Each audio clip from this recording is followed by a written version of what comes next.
Logan Hayes wasn't supposed to fall for the woman he was hired to protect. He was supposed to stay invisible, professional, distant. But the moment two armed men kicked down Victoria Hale's door at 2 a.m, everything changed. She didn't scream, she didn't hide.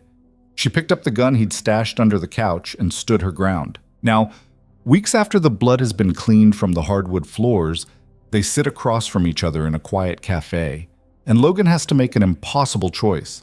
Walk away like the job is over, or stay for something that was never part of the contract. If you want to see how a billionaire heiress and a broken security specialist survived the night that should have killed them both, stay until the end, hit that like button, and drop a comment telling me what city you're watching from. I want to see how far this story travels. Logan Hayes stood in the doorway of apartment 4C with a duffel bag over one shoulder and a story rehearsed in his head. The hallway smelled like old carpet and someone's dinner, garlic, maybe tomato sauce. Normal. Forgettable. Exactly what he needed. The door opened before he could knock. Victoria Hale looked nothing like her photos. The images in the briefing file had shown a woman in tailored suits, hair pulled back tight, expression controlled. The person standing in front of him now wore an oversized sweater, dark jeans, and no makeup. Her hair was loose, falling past her shoulders in waves that looked like she'd been running her fingers through them too many times. Her eyes, sharp, gray, tired, scanned him from head to toe in about 3 seconds. "You're early," she said. "Traffic was lighter than I thought." Logan shifted the duffel. "Logan Hayes. We spoke on the phone." "Right, the roommate." She stepped back, holding the door open with one hand. "Come in." The apartment was smaller than he'd expected for someone worth $3 billion. Open floor plan, large windows facing the street, kitchen separated from the living area by a breakfast bar, hardwood floors, minimal furniture, everything clean but impersonal, like she'd moved in last week and hadn't bothered to unpack her life yet, which, according to his briefing, was basically accurate. Victoria Hale had disappeared from public view 6 weeks ago. No announcements, no press releases, just gone. Her company's board had released a statement about a personal sabbatical, but the people who'd hired Logan knew better. Someone wanted her dead, and she'd gone to ground before they could finish the job. His job was to make sure they never got the chance. "Bedroom's down the hall on the right," Victoria said, closing the door behind him. "Bathroom's shared. I'm usually up early, so if you need the shower before 7, you'll have to set an alarm." Logan nodded, taking in the space with the kind of attention most people didn't notice. 2 exits, front door and a fire escape outside the living room window. The window locks were standard residential grade, which meant useless. The front door had a deadbolt and a chain, both flimsy enough that a decent kick would snap them. No security camera in the hallway. No alarm system he could see. She'd picked this place specifically because it was anonymous, tucked into a mid-range building in a neighborhood where nobody asked questions. Smart for staying hidden, terrible for staying alive. "You want coffee?" Victoria asked, already walking toward the kitchen. "I just made a pot." "Sure. Thanks." She poured 2 mugs without asking how he took it, then slid one across the breakfast bar. Black. He picked it up and took a sip. Strong, bitter, the kind of coffee people drank when they needed fuel more than flavor. "So," Victoria said, leaning against the counter, mug cradled in both hands, "what's your story?" Logan had prepared for this. Freelance IT consultant. Just finished a contract in Denver, looking for something stable while I figure out my next move. Saw your ad online. She studied him over the rim of her mug. "You don't look like IT." "What do I look like?" "Military. Maybe cop." Her eyes flicked to his hands, then back to his face. "You move like someone who's been in fights." Logan kept his expression neutral. "I was in the Army, long time ago." "Doing what?" "Communications." The lie came easy. He'd told it enough times that it almost felt true. Victoria didn't look convinced, but she didn't push. Instead, she set her mug down and crossed her arms. "Ground rules. I work from home most days, so I'll be around a lot. I don't do small talk before 9 a.m. I don't eat meat, so if you're cooking something with bacon, crack a window. And I need the living room to myself from 6 to 7 every evening. Non-negotiable." "Got it." "Also," she added, her tone shifting slightly, "I'm not looking for a friend. This is a practical arrangement. You pay rent, you stay out of my business, we coexist. That work for you? Perfectly. She held his gaze for another beat, then nodded. Good. I'll leave you to settle in. She disappeared down the hallway, and Logan heard a door close. He stood in the kitchen for a moment, finishing his coffee, then picked up his duffel and headed to the bedroom. It was small, just enough space for a bed, a dresser, and a narrow closet. The window faced an alley. He checked the lock. Same garbage as the living room. He made a mental note to replace it within 48 hours. Logan dropped the duffel on the bed and unzipped it, clothes on top, basic toiletries underneath. But beneath the false bottom, wrapped in a towel, was everything he actually needed. A Glock 19 with 2 spare magazines, a tactical knife, a compact first aid kit, lockpicks, a burner phone, and a small leather case containing surveillance detection equipment, bug sweepers, RF detectors, the kind of gear that would be hard to explain if Victoria stumbled across it. He'd been hired by a man named Marcus Lowe, head of security for Hale Industries. Marcus had been blunt during their first conversation. Someone inside the company is feeding information to an outside group. We don't know who, and we don't know why, but 3 weeks ago, Victoria's apartment in Manhattan was broken into. Nothing stolen, but they left a message. She got spooked and bolted.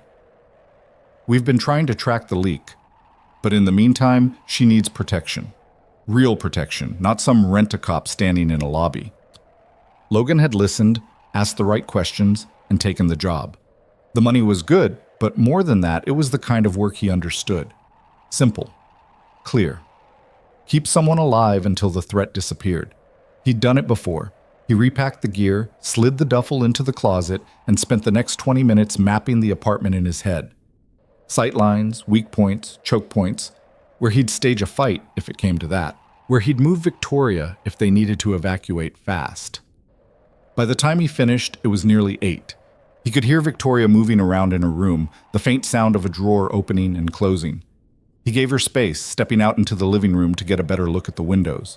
The street below was quiet, a few parked cars, a couple walking a dog. Nothing that set off alarms. But Logan had learned a long time ago that danger didn't announce itself with sirens and flashing lights. It showed up looking normal until the moment it wasn't. He was checking the fire escape latch when Victoria's voice cut through the silence. "What are you doing?" Logan turned. She stood at the edge of the hallway, arms crossed, watching him with the same sharp expression she'd worn when he first arrived. "Checking the lock," he said. "It's loose. I can tighten it if you want." "Why would you care if the lock is loose?" "Because I'm going to be living here. I'd rather not get robbed." Victoria didn't move. "You've been here an hour and you're already inspecting the windows." "Old habit." Logan straightened, keeping his hands visible, his posture relaxed. "Like I said, Army. We notice things." She didn't say anything for a moment, just stood there studying him like he was a puzzle she couldn't quite solve. Then she shook her head. "Fine. Do whatever you want with the lock. Just don't make a mess." She turned and walked back to her room, and Logan let out a slow breath. This was going to be harder than he thought. That's it. The first few days passed without incident. Logan fell into a routine. Up at 6, coffee, a run through the neighborhood to map exits and potential threats, back by 7:30. Victoria was usually awake by then, working at the dining table with her laptop and a mug of tea. She didn't acknowledge him much beyond a brief nod, which suited him fine. He'd replaced the window locks on the second day, upgrading them to something that could actually slow down an intruder. Victoria had noticed but hadn't commented.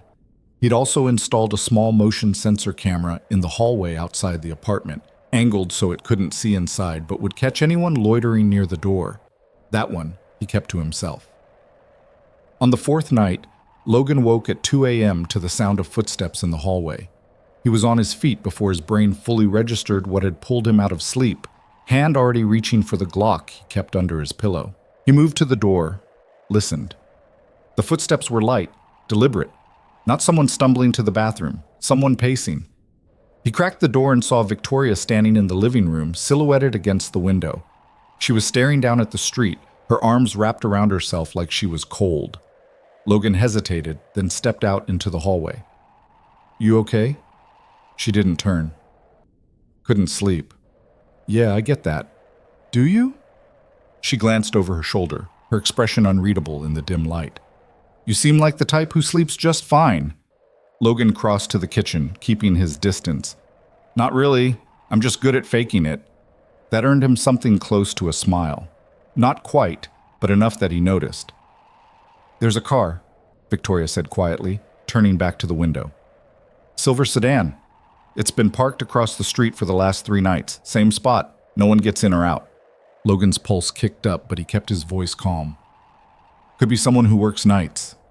Could be. She didn't sound convinced. Or it could be something else.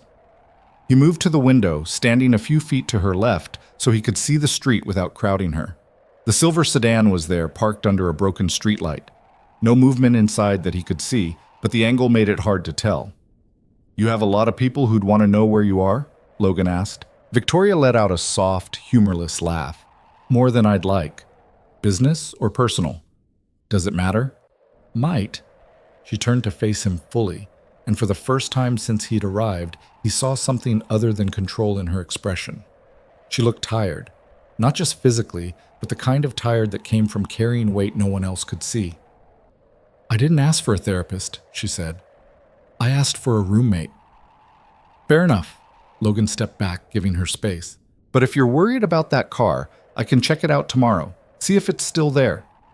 And if it is, then we'll know it's not random. Victoria studied him for a long moment, then nodded. Okay.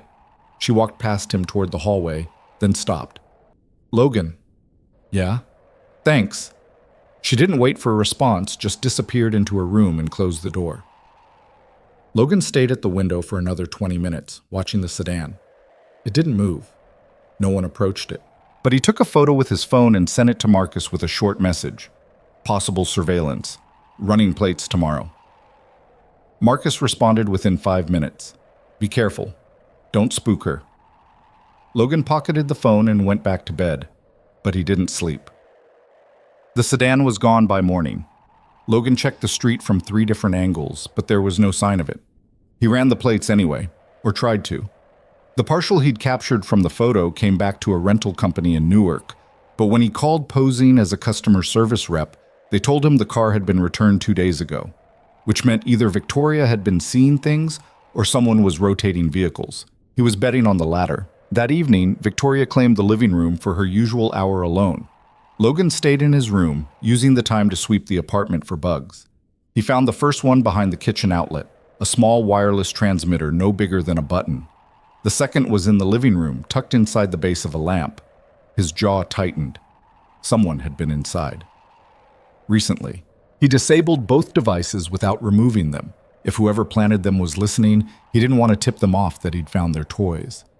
Then he sat on the edge of his bed and ran through his options. He could tell Victoria. That was the clean move, the honest one. But it would also blow his cover, and Marcus had been clear. She couldn't know she was being protected. She'd bolt if she knew the company was watching her, and then they'd lose her entirely. Or he could stay quiet, keep playing the role, and handle the threat himself when it came. Logan didn't like either option, but he knew which one he'd choose. He was reaching for his phone to update Marcus when he heard the crash. It came from the living room, sharp, sudden, the sound of something heavy hitting the floor. Logan was through the door in seconds, Glock drawn, safety off. Victoria stood in the middle of the room, staring down at a shattered picture frame on the floor. Her hands were shaking. Victoria, don't. Her voice was tight, barely controlled. Just don't. Logan lowered the gun, scanning the room. The window was intact. The door was still locked. No signs of forced entry. But Victoria looked like she'd seen a ghost. What happened? He asked. She didn't answer right away. Then, slowly, she crouched and picked up the broken frame. Inside was a photo. Victoria and an older man, both smiling, standing in front of what looked like a lake house. I didn't knock it over, she said quietly. It was on the shelf. I was sitting on the couch, and it just fell. Logan's eyes flicked to the shelf. It was level. The frame had been sitting in the middle, not near the edge. There was no reason it should have fallen, unless someone had rigged it to. Stay here, Logan said. What? Why? Just stay here. He moved through the apartment quickly, checking every room, every closet, every possible hiding spot. Nothing. But when he came back to the living room, he saw it. A thin wire, almost invisible, running from the shelf to the baseboard behind the couch. Someone had been inside, and they'd left a message. Victoria saw his expression and went pale. "Logan? What the hell is going on?" He turned to face her, and in that moment he made a choice. "We need to talk," he said, "and you're not going to like what I have to say." Victoria sat on the couch, arms crossed, her expression somewhere between furious and terrified. Logan stood across from her, the Glock on the coffee table between them, because he didn't see the point in hiding it anymore. "You're not a roommate," she said. It wasn't a question. "No. You're a bodyguard." "Private security," Logan corrected. "Hired by Marcus Lowe." Her jaw tightened. "Marcus, of course. That controlling bastard. He was trying to protect you." "By lying to me?" Victoria stood, pacing toward the window, then back. "By putting a stranger in my apartment without telling me?" "You disappeared," Logan said evenly. "You cut off contact with everyone at the company, moved to a place no one knew about, and refused protection. What did you think was going to happen?" "I thought I'd be left alone." Her voice cracked, just slightly, and she caught herself. Took a breath. "I thought I could handle this myself." "You can't. You don't know that." Logan gestured toward the broken frame. "Someone's been inside this apartment. They've planted surveillance devices, they've been watching you from the street, and tonight they left a message to let you know they can get to you whenever they want. So yeah, I do know that." Victoria stared at him, and for a moment he thought she might tell him to leave. Pack his bag, get out, never come back. Instead, she sank back onto the couch and buried her face in her hands. "I can't keep doing this," she said, her voice muffled. "I can't keep running." Logan didn't say anything. He just waited. After a long moment, Victoria looked up. Her eyes were red, but she wasn't crying. "Who are they?" "I don't know yet. Marcus is working on it." "But you have a guess." Logan hesitated. "There's a group that's been trying to force a hostile takeover of Hale Industries. They've been buying up shares, putting pressure on the board. If you were gone, permanently, it would make things easier for them." "Gone," Victoria repeated. "You mean dead?" "Yeah." She let out a shaky breath. "So what now? You just stay here?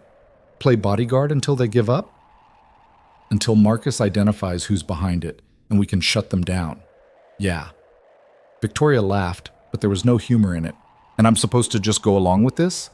Pretend everything's normal while you follow me around with a gun?" "You don't have to pretend anything," Logan said, "but you do have to stay alive, and right now, I'm your best shot at that." She looked at him for a long time, her expression unreadable. Then she stood, walked to the kitchen, and poured herself a glass of water. She drank half of it in one go, set the glass down, and turned back to him. "Fine," she said. "You stay, but I have conditions." "I'm listening." "No more lies. If something's happening, you tell me. I don't care if Marcus says to keep me in the dark. I'm the one whose life is on the line, and I deserve to know the truth." Logan nodded. "Agreed. And you teach me." "Teach you what?" "How to protect myself." Victoria's gaze was steady, unflinching. "I'm not going to be the helpless damsel hiding in the corner while you do all the work. If someone comes for me, I want to be able to fight back." Logan studied her. Most clients didn't ask for that. Most of them wanted to feel safe, not capable. But Victoria wasn't most clients. "Okay," he said. "I'll teach you." "Good." She picked up the broken picture frame, stared at it for a moment, then set it on the counter.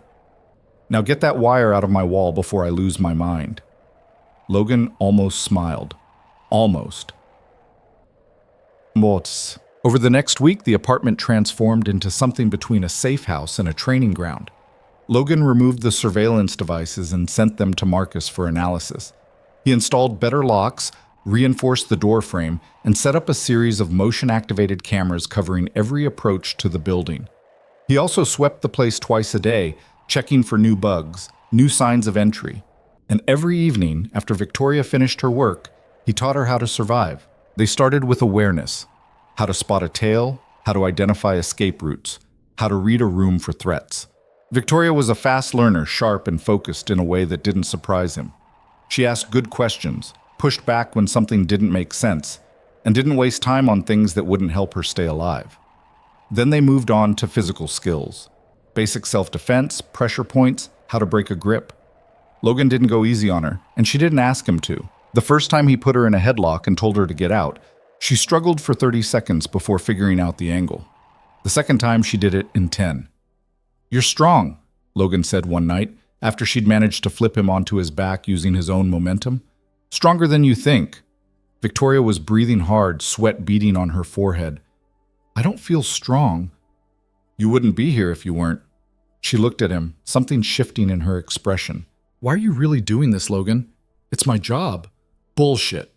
She sat up, wiping her face with the bottom of her shirt. "You could have told Marcus to pull you after I found out. You didn't. So what is it? Guilt? Some hero complex?" Logan didn't answer right away. He stood, offering her a hand up. She took it. "I don't know," he said honestly. "Maybe both."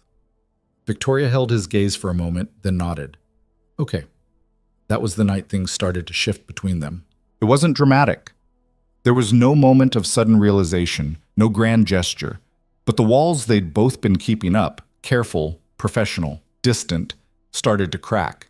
Victoria began asking him questions, not about the job, but about him. Where he'd grown up. What he'd done before this. Why he'd left the military.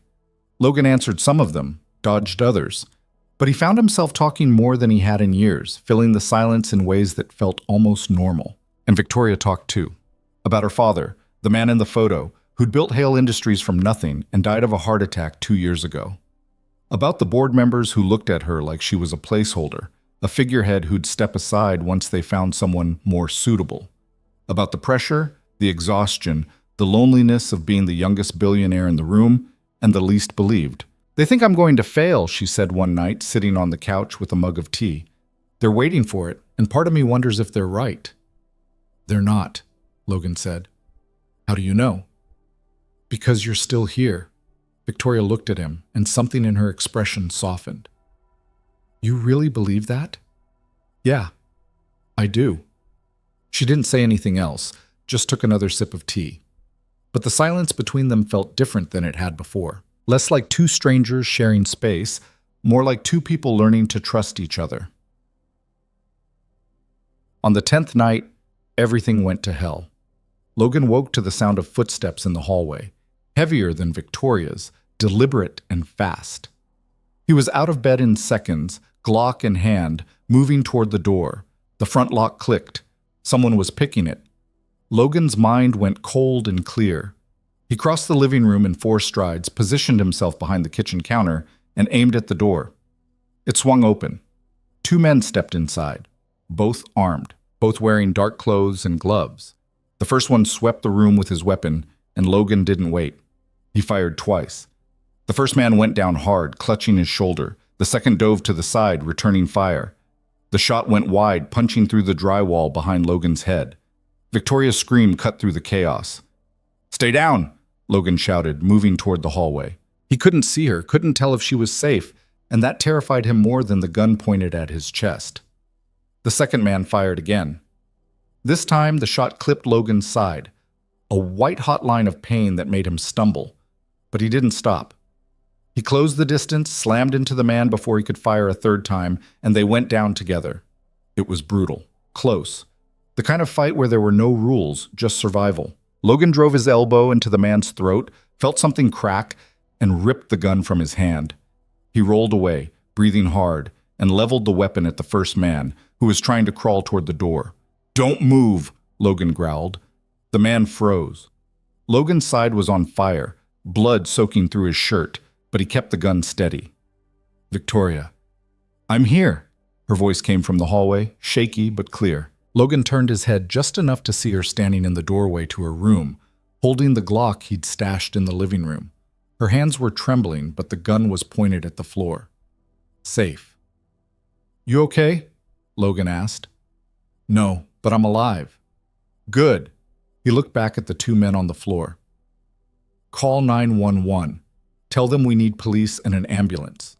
Victoria nodded, disappearing back into her room. Logan heard her voice, distant and shaking, giving the address. He stayed where he was, gun trained on the intruders, until the sound of sirens filled the street outside.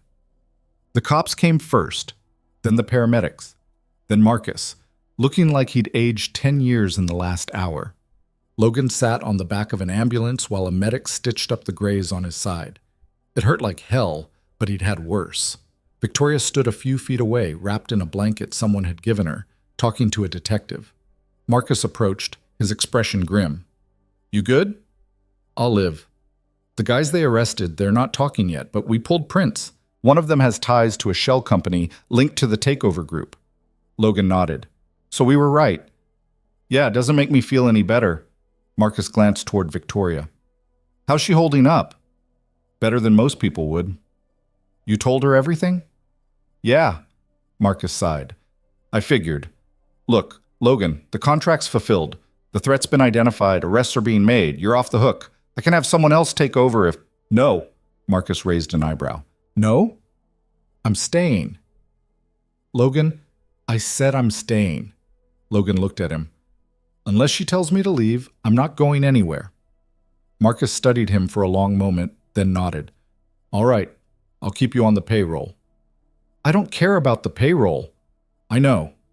Marcus clapped him on the shoulder, careful to avoid the injury. "But I'm paying you anyway." He walked away, leaving Logan alone with the medic and the sound of radios crackling in the night. When Victoria finally finished with the detective, she walked over to the ambulance. The blanket was still around her shoulders, but she looked steadier now, less shaken. "They're saying it'll be a few hours before we can go back inside," she said. "Crime scene processing." "Yeah, that's normal." Victoria nodded, then looked at him. "You got shot." "Grazed." "You got shot," she repeated, "because of me." "I got grazed because someone broke into your apartment with guns. That's not on you." "Isn't it?" Her voice was quiet. "If I hadn't been so stubborn, if I just accepted protection from the start, then you'd still be in danger and you'd be dealing with it alone." Logan met her eyes. "This isn't your fault, Victoria. None of it." She didn't look convinced, but she didn't argue. Instead, she sat down next to him on the ambulance bumper, pulling the blanket tighter. "I didn't freeze," she said after a moment. "I noticed. I thought I would. When it actually happened, I thought I just shut down. But I didn't." Logan glanced at her. "You did good." "I was terrified." "Being terrified and doing it anyway, that's what courage is." Victoria let out a soft, shaky laugh. "You sound like a motivational poster." "Yeah, well..." Logan almost smiled. "I've been told I'm not great with words." They sat in silence for a while, watching the cops move in and out of the building. Eventually, Victoria leaned her head against Logan's shoulder, just lightly, like she wasn't sure if it was okay. Logan didn't move, didn't pull away. "Thank you," she said quietly. "For what?" "For staying." Logan didn't have an answer for that, so he just sat there, shoulder to shoulder with the woman he'd been hired to protect, and watched the night slowly give way to dawn. The apartment looked different in daylight, with police tape across the doorway and evidence markers scattered across the floor like a morbid scavenger hunt. Logan stood in the hallway watching two techs photograph bloodstains on the hardwood, while Victoria sat on the stairs one flight up, still wrapped in that gray blanket, staring at nothing. They'd been cleared to retrieve essentials, clothes, medications, laptops, but the detective had made it clear the apartment was off limits as a residence until the investigation wrapped. Could be days, could be weeks. Marcus had offered to put them up in a hotel. Separate rooms, rotating security detail, the full corporate protection package. Victoria had told him to go to hell, which Logan privately thought was fair. Now they stood in the ruins of what was supposed to be a safe space, and Logan couldn't shake the feeling that he'd failed somehow. The threat had gotten through. She'd been terrified. He'd bled on her floor. "You're thinking too loud." Logan looked up. Victoria was watching him from the stairs, her expression tired but alert. "Just running through what I could have done differently," he said. "You could have died." She stood, folding the blanket over one arm. "You could have let them shoot me and saved yourself, but you didn't, so stop looking like you screwed up." "I'm supposed to prevent the threat, not react to it." "Yeah, well, welcome to the real world where things don't go according to plan." Victoria walked past him into the apartment, stepping carefully around the evidence markers. I need my laptop and my phone charger, and probably some clothes that don't smell like fear. Logan followed her inside, keeping one eye on the techs. They'd bagged the weapons, taken statements, run prints.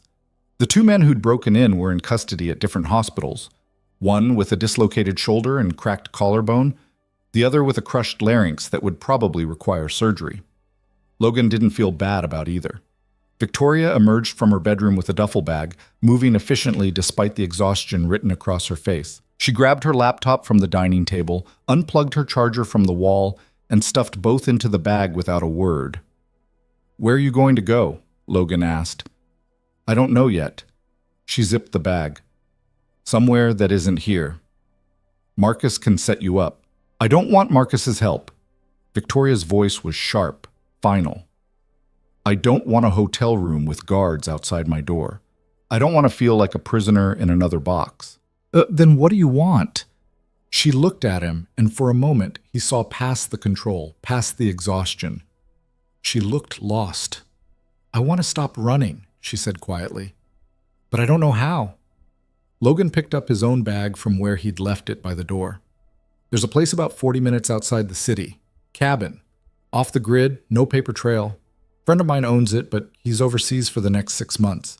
We could use it." Victoria frowned. "We? You think I'm letting you disappear alone after what just happened?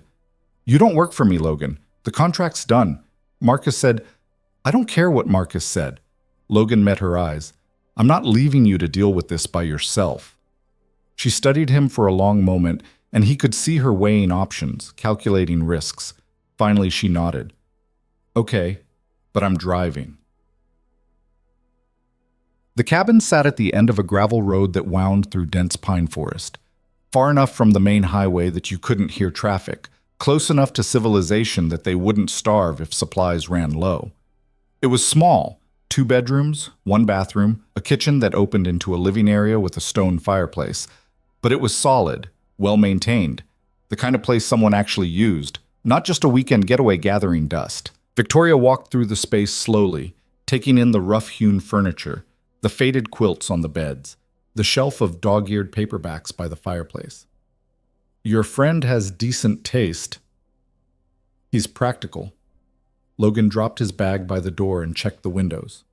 All intact, locks functional. The fireplace had been cleaned recently, firewood stacked neatly on the porch. "There's a generator out back if the power goes out. Well water, so we're not dependent on the city supply. Nearest neighbor is about 2 miles east." "Sounds like you've been here before." "Once or twice." Victoria set her bag on the couch and walked to the window overlooking the forest. The afternoon sun slanted through the trees, turning everything gold and green.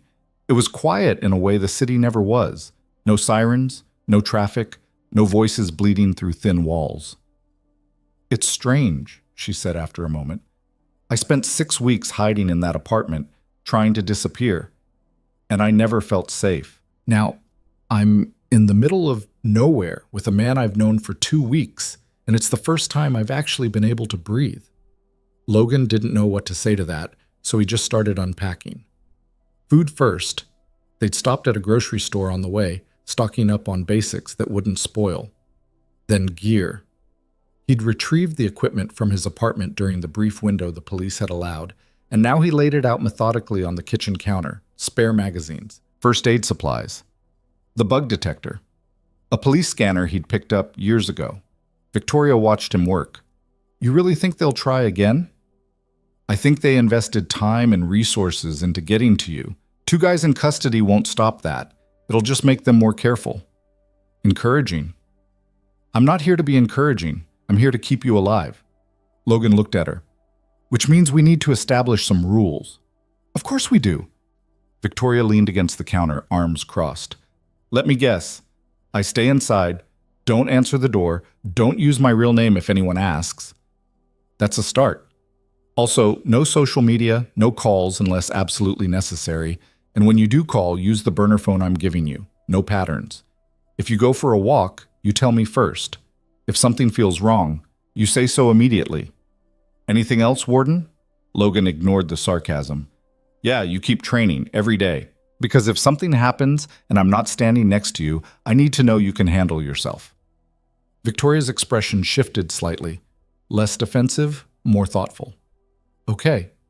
Okay? I said okay. She pushed off the counter. I'm going to unpack, then I'm taking a shower.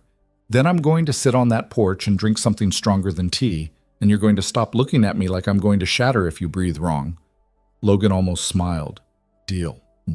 That first night, they sat on the porch as the sun disappeared behind the trees, and the temperature dropped enough that Logan went inside to grab the extra blanket from the closet. Victoria had found a bottle of whiskey in the cabin's modest liquor cabinet and poured them each a glass. Neat, no ice.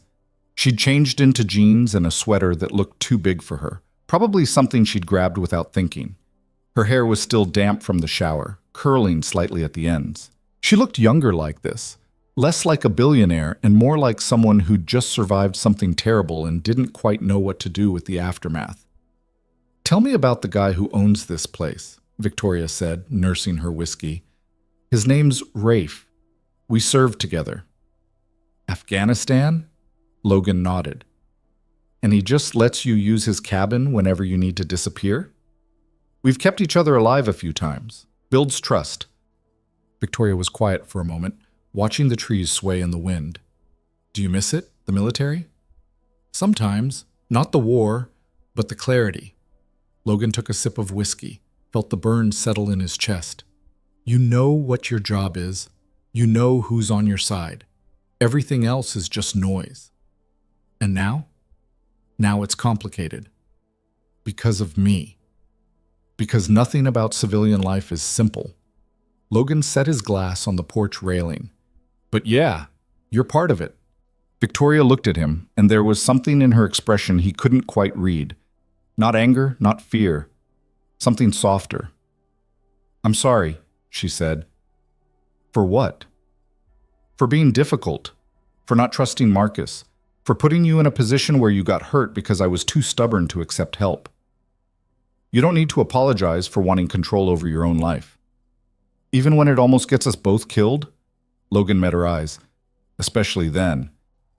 She held his gaze for a long moment, then looked away, back toward the forest. I've spent the last 2 years trying to prove I deserve my father's company. That I'm not just some kid who inherited a fortune and a title. Every decision I make, people are watching, waiting for me to fail. And when the threat started, when I realized someone wanted me dead, my first thought wasn't to ask for help. It was that if I couldn't handle it myself, I'd just be proving them right. That's a lot of weight to carry. Yeah, Victoria finished her whiskey in one swallow. And I'm tired of carrying it alone. Logan didn't say anything. He just poured her another glass, and they sat in silence until the stars came out. The days fell into a rhythm. Mornings, Logan ran the perimeter of the property, checking for signs of intrusion, fresh tire tracks, anything out of place. Victoria slept late, which he figured she needed after weeks of fear-driven insomnia. By the time he got back, she'd be up, coffee brewing, working at the kitchen table with her laptop and a stack of papers she'd brought from the apartment. She was still running her company, long distance, through encrypted emails and video calls with her assistant, a sharp woman named Claire who seemed to know when to push and when to back off. Logan listened to her handle board members, negotiate contracts, make decisions that affected thousands of people, all while sitting in a cabin in the middle of nowhere wearing sweatpants and a Northwestern hoodie. It was strange watching her work. She was different on those calls, more controlled. The exhaustion disappeared, replaced by a confidence that reminded him why she was worth $3 billion. But the moment she closed the laptop, the mask slipped, and he saw the woman underneath, uncertain, scared, human. Afternoons they trained, hand-to-hand combat mostly, but Logan also taught her how to handle the Glock he'd given her. She was a decent shot, better than he'd expected, though her grip needed work and she flinched every time the gun kicked. Stop anticipating the recoil, Logan said, standing behind her at the makeshift range he'd set up behind the cabin. You're tensing before you pull the trigger. Let the gun surprise you. That's counterintuitive. Most things about shooting are. Victoria adjusted her stance, fired again. This time, the shot hit closer to center mass on the paper target they'd tacked to a tree. Better, Logan said. I still hate this. You don't have to like it. You just have to be able to do it. She fired 3 more rounds, each one landing within the target zone, then lowered the gun and engaged the safety. What happens if they don't come? If the police shut down the whole operation and we're just sitting out here waiting for nothing? Then you go back to your life and I go back to mine. Victoria turned to face him. And that's it? You just walk away? Logan didn't answer right away. He'd been asking himself the same question for days now, and he still didn't have a good answer. I don't know, he said finally. That's honest, at least. Victoria handed him the gun. I'm done for today. She walked back toward the cabin, and Logan stood there for a moment, watching her go, wondering when exactly this job had stopped feeling like a job. On the 5th night, Victoria couldn't sleep. Logan heard her moving around the cabin around midnight, soft footsteps, the creak of the porch door opening. He gave her 10 minutes, then pulled on a jacket and went outside. She was sitting on the porch steps, wrapped in the gray blanket again, staring up at the sky. The moon was full, bright enough to cast shadows across the clearing. Can't sleep or don't want to? Logan asked, sitting down beside her. Both. Victoria didn't look at him. Every time I close my eyes, I see them. The men in the apartment, the guns, the blood. That's normal. It doesn't feel normal. It will, eventually. Logan leaned back against the step, letting the night air clear his head. After my first firefight, I didn't sleep for 3 days. Kept seeing the guy I'd shot, wondering if he had a family, if he'd suffered. My sergeant told me the thoughts would fade and I didn't believe him. But he was right. They don't disappear, but they get quieter. Victoria pulled the blanket tighter. How many people have you killed? The question hung in the air between them, blunt and unavoidable. Enough, Logan said. Does it get easier? No. Good. Victoria looked at him. I'd be worried if it did. They sat in silence for a while, listening to the night sounds. Crickets, wind through the trees, something small moving through the underbrush. It should have felt lonely, being this far from everything, but it didn't. Can I ask you something? Victoria said. Yeah. Why did you leave the military, really? Logan considered deflecting. He'd gotten good at it over the years, offering just enough truth to satisfy curiosity without revealing anything that mattered. But sitting here in the dark, with a woman who'd trusted him with her life, deflection felt wrong. There was a mission that went bad, he said. We were supposed to extract a diplomat from a compound outside Kandahar.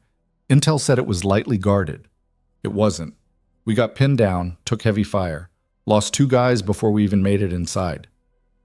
Victoria didn't say anything, just listened. We got the diplomat out, Logan continued. Mission successful, they said. But those 2 guys, one of them was 23, kid from Ohio who wanted to be a teacher when he got home. The other was a father of 2 girls. And they died because someone's intel was wrong, and nobody was held accountable. So you left. So I left. Logan looked up at the stars. I couldn't keep doing it, couldn't keep trusting a system that treated people like numbers on a report. But you're still protecting people. Different kind of protection, smaller scale. When I screw up, it's on me, not some faceless bureaucrat sitting in an office making calls from 1,000 miles away. Victoria was quiet for a moment. Then she said, You didn't screw up, Logan. You saved my life. I let them get inside. You stopped them before they could finish what they came to do. That's not failure. That's survival. Logan looked at her, and something in his chest tightened. She meant it. She wasn't just saying the words to make him feel better. Thanks, he said. For what? For not blaming me. Victoria shifted closer, just enough that their shoulders touched. You make it really hard to blame you for anything. Logan didn't know what to say to that, so he just sat there, shoulder to shoulder with her, watching the moon arc across the sky. The next morning, Marcus called. Logan took it outside, pacing the clearing while Marcus delivered the update in his usual clipped tone. Both suspects are talking. The one with the crushed larynx is on a ventilator, but the other one flipped fast. Gave us names, bank accounts, the whole network. Turns out it wasn't just about the company. One of the board members, guy named Richard Strauss, has been skimming funds for years. Victoria's father knew, was building a case. When he died, Strauss thought the investigation died with him. But Victoria found it, Logan said. She found something. We're not sure what, but Strauss got spooked. Decided it was easier to eliminate her than risk exposure. And the takeover? Smokescreen. He was working with an investment group to buy shares, create chaos, make it look like the threats were external. Classic misdirection. Logan stopped pacing. Where's Strauss now? FBI picked him up this morning, along with 3 others. The investment group is scrambling to distance themselves, but they're implicated too. It's going to be a mess, but Victoria's clear. The threat's neutralized. Logan felt something unclench in his chest. So it's over. For her, yeah. For you? Marcus paused. That's up to you. Contract's fulfilled. You did good work, Logan. If you want to walk, no hard feelings. And if I don't? Then I'd say you're in deeper than either of us planned. Logan ended the call and stood in the clearing for a long time, staring at the cabin. Through the window, he could see Victoria at the kitchen table, bent over her laptop, completely focused. He could walk away. The job was done. She was safe. He'd earned his money, kept his word, done everything Marcus had hired him to do. But the thought of leaving made him feel like he was drowning. He told her that night over dinner, pasta with vegetables, nothing fancy, but Victoria had insisted on cooking, and Logan wasn't about to argue. It's over, he said, setting down his fork. Marcus called this morning. They arrested the board member behind it, guy named Richard Strauss. He was embezzling, got scared you'd uncover it, decided you were easier to kill than the evidence. Victoria went still. Richard? I've known him since I was a kid. He used to bring me books when he visited my father. People hide a lot behind familiar faces. Yeah. She pushed food around her plate without eating. So what now? I go back to the city, pretend none of this happened, sit in board meetings with people who wanted me dead? You could step down. Walk away. You've got enough money to do whatever you want. I could. Victoria looked up at him. But I won't. Because that's what they want. They want me to disappear, to prove I'm not strong enough to run my father's company. And I'm done giving people what they want. Logan almost smiled. Good. But I'm not going back to that apartment, and I'm not going to live like a target anymore. What are you going to do? Victoria set down her fork, her expression thoughtful. I'm going to rebuild, find people I can trust. Clean house. Make the company what my father wanted it to be, not what it became after he died. That's a big job. Yeah. She met his eyes. I'm going to need help. Logan felt his pulse kick up. Victoria Cha, I know the contract's over. I know you're free to leave, but I'm asking you to stay, not as a bodyguard, as someone I trust, someone who doesn't look at me like I'm a bank account or a liability. What exactly are you asking? I don't know yet. Victoria's voice was steady, but her hands were shaking slightly. I just know I don't want to do this alone anymore. And I don't want you to walk away because you think that's what you're supposed to do. Logan looked at her, really looked at her, and saw the truth written across her face. She wasn't asking out of fear or obligation. She was asking because she wanted him there. And the scariest part was he wanted to stay. Okay, he said. Victoria blinked. Okay? Yeah, I'll stay. Just like that? Just like that. She stared at him for a moment, then laughed, soft, surprised, almost disbelieving. I thought you'd make me work harder for that. You've been working hard enough. Logan picked up his fork, went back to eating like he hadn't just made a decision that would change everything. Besides, someone needs to make sure you don't get yourself killed doing something reckless. I'm not reckless. You walked into a room with 2 armed men and picked up a gun. That wasn't reckless. That was survival. Keep telling yourself that. Victoria threw a piece of bread at him. He caught it, tossed it back, and for the first time in weeks, the weight between them felt lighter. They stayed at the cabin for another 3 days while Marcus coordinated Victoria's return to the city. New apartment, new security team, people Logan had vetted personally. A driver, a background-checked assistant, protocols in place to keep her safe without making her feel like a prisoner. During those 3 days, something shifted between them. The training sessions became less about survival and more about trust. They talked more, fought less, settled into a rhythm that felt almost comfortable. On their last morning at the cabin, Logan woke early and found Victoria already on the porch, coffee in hand, watching the sunrise. You're up early, he said, joining her. Couldn't sleep. She handed him her mug. Too quiet. Logan took a sip. Too sweet the way she always made it, but he didn't mind. You'll get used to the city noise again.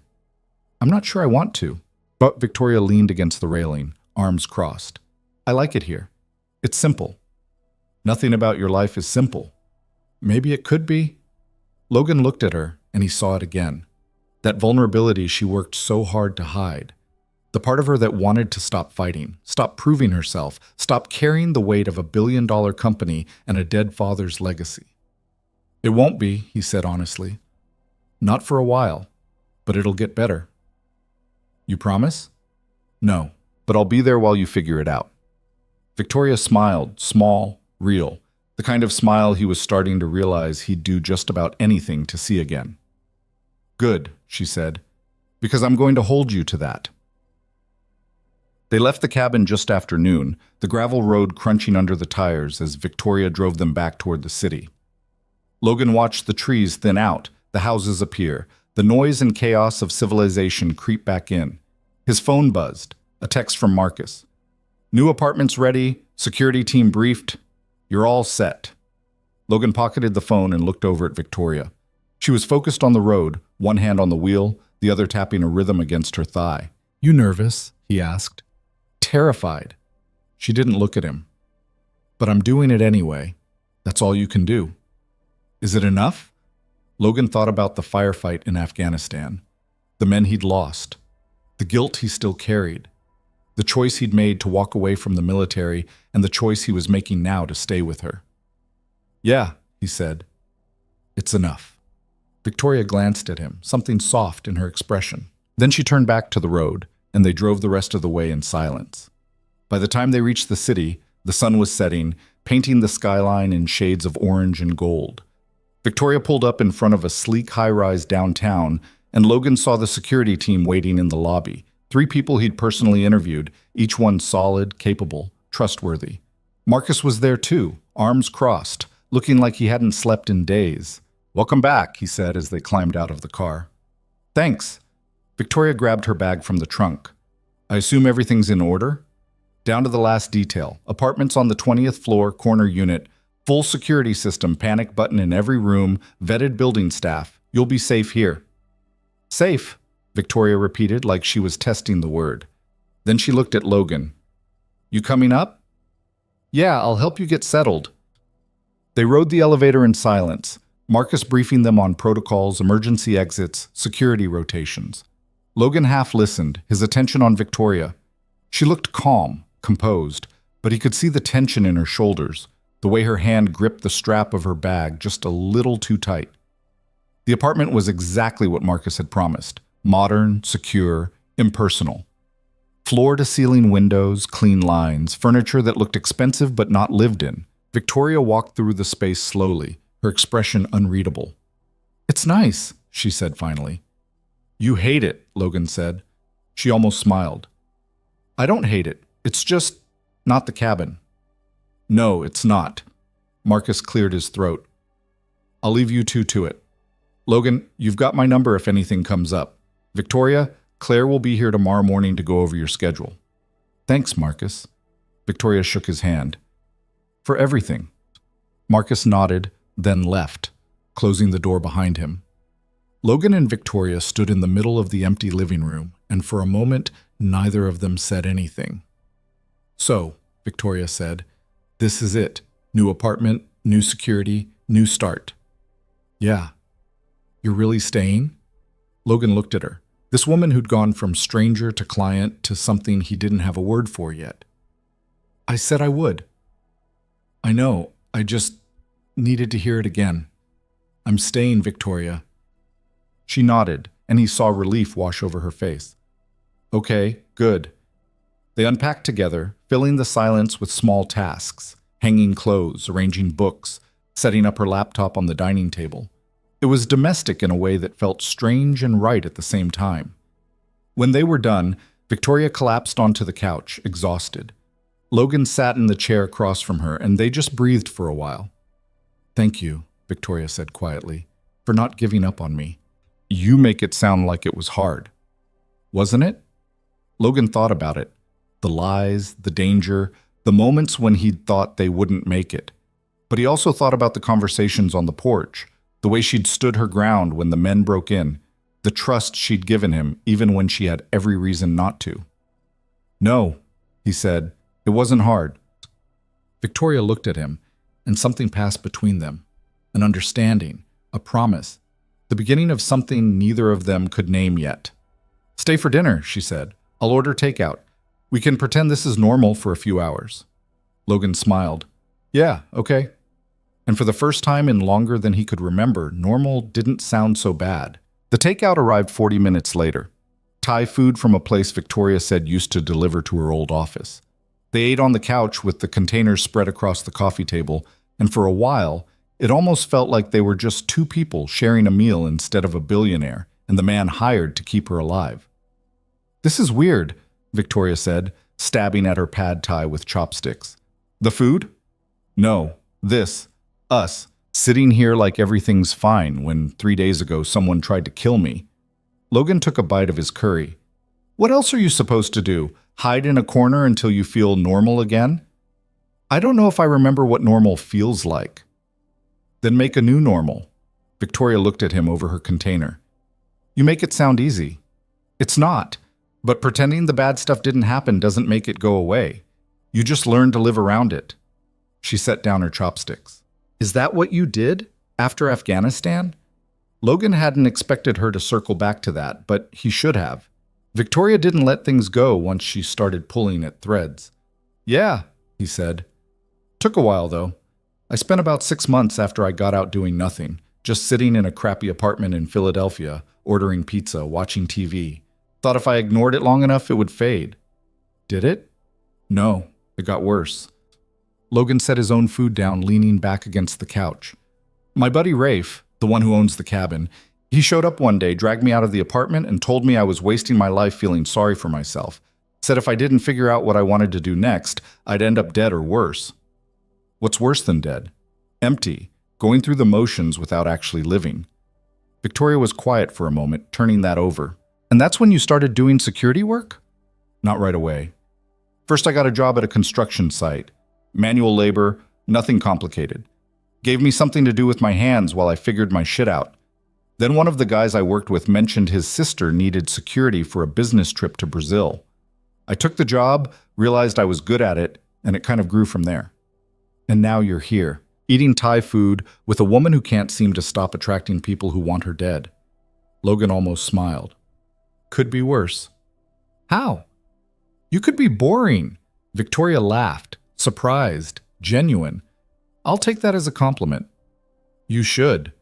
They finished eating in comfortable silence, and when Victoria started gathering the empty containers, Logan stood to help. They moved around the kitchen like they'd done it 100 times before, falling into an easy rhythm that felt strange and natural all at once.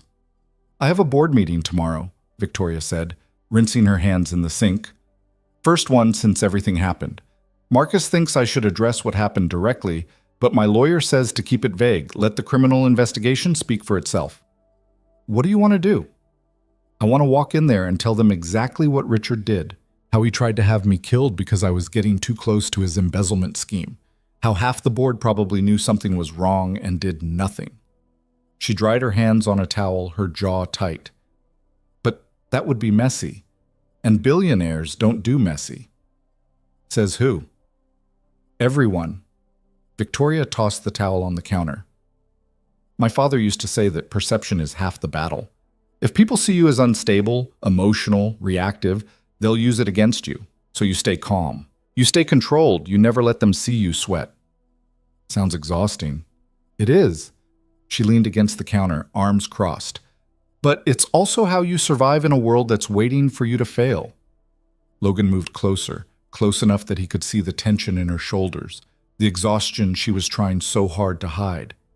"You don't have to be perfect, Victoria. You just have to be honest. Honest gets you killed in my world.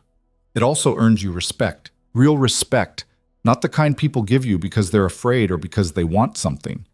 She looked up at him, and for a moment he thought she might argue, but instead she just nodded, slow and thoughtful. "I'll think about it," she said. That was all Logan could ask for.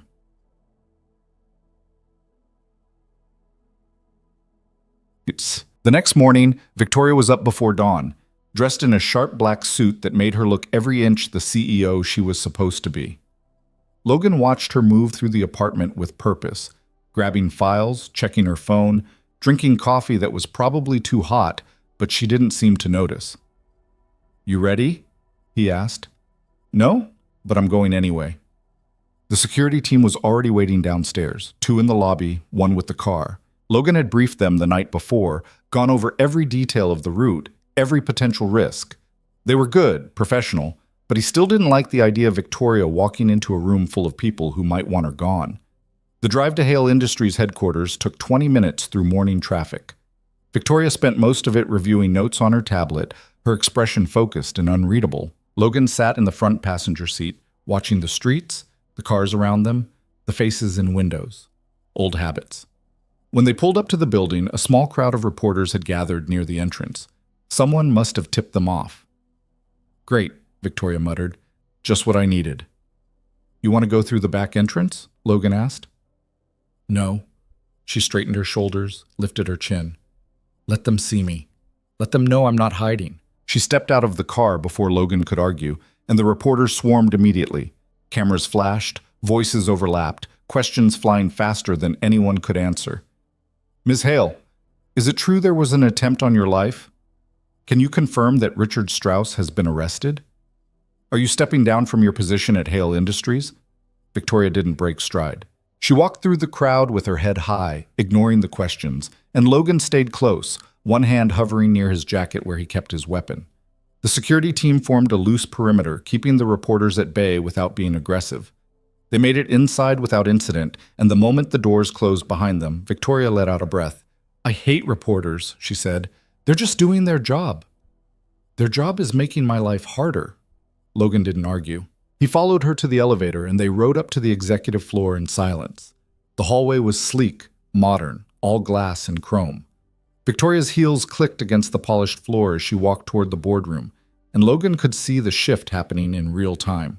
The woman who'd eaten takeout on the couch last night disappearing, replaced by someone harder, sharper, untouchable. She paused at the door, her hand on the handle, and looked back at him. "You'll be out here?" she asked. "Unless you want me inside." "No. This is something I need to do alone." She hesitated. "But if I'm not out in 2 hours, come get me." "Deal." Victoria pushed open the door and stepped inside. Logan caught a glimpse of the room, long table, leather chairs, a dozen faces turning toward her. Then the door closed, and he was alone in the hallway. He found a chair near the elevator and sat down to wait. An hour and 45 minutes later, the boardroom door opened and Victoria emerged. She looked tired but steady, and when she saw Logan, something in her expression eased. "How'd it go?" he asked.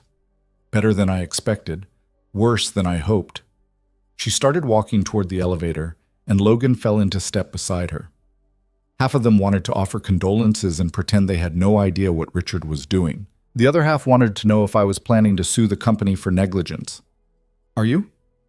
"I don't know yet." She jabbed the elevator button harder than necessary. "Right now I just want to go home, take off these shoes, and drink an entire bottle of wine." "Sounds like a plan." The ride down was quiet. When they stepped out into the lobby, the reporters were gone, but Logan could see the tension still coiled in Victoria's shoulders. She didn't relax until they were back in the car, pulling away from the building. "They voted to keep me on as CEO," Victoria said suddenly. "Unanimous. Well, almost. 1 abstention, but that was expected." "That's good." "Is it?" She stared out the window. "Or are they just waiting for the next disaster so they can say they gave me a chance?" Logan didn't have an answer for that, so he just reached over and squeezed her hand once, quick and reassuring, before letting go. Victoria didn't say anything, but her hand stayed on the seat between them, palm up, like she was hoping he'd reach for it again. He didn't, but he thought about it. That night, Logan couldn't sleep. He lay in the guest room of Victoria's apartment. Marcus had insisted he stay close, at least for the first few weeks, and stared at the ceiling, listening to the city sounds filtering through the windows. Sirens, distant voices, the hum of traffic that never really stopped. Around 2 in the morning, he heard movement in the hallway. Soft footsteps, the creak of a door opening. Logan got up, pulled on a shirt, and found Victoria in the kitchen, pouring herself a glass of water. She was wearing an oversized t-shirt and sleep shorts, her hair loose and messy. "Can't sleep?" he asked. She didn't startle, just glanced over her shoulder and shook her head. "Every time I close my eyes, I see the boardroom. All those faces staring at me, judging, waiting for me to prove I'm not good enough." Logan moved to the counter, leaning against it. "You know that's not real, right? That's just the fear talking. Doesn't make it feel less true." "No, but it also doesn't mean you have to believe it." Victoria took a sip of water, then set the glass down. "Do you ever get scared? Or did the army train that out of you?" "I get scared all the time." She looked surprised. "Really?" "Yeah, fear's not the problem. It's what you do with it that matters." Logan crossed his arms. "When those guys broke into your apartment, I was terrified. Not for me. For you. That I wouldn't be fast enough, strong enough, that I'd fail and you'd die because of it. But you didn't fail." "No, but I could have. And that scares the hell out of me." Victoria studied him, her expression soft in the dim kitchen light. "You're not what I expected." "What did you expect?" "I don't know. Someone colder, I guess. More detached. Most security people I've met treat their clients like objects to be protected, not people." "You're not an object." "No," she said quietly. "I'm not." The air between them felt heavy, charged with something Logan didn't want to name. He should step back, create distance, remind himself that this was still a job, even if it didn't feel like one anymore. But he didn't move, and neither did she. "Logan," Victoria said, her voice barely above a whisper. "Yeah? Thank you for seeing me.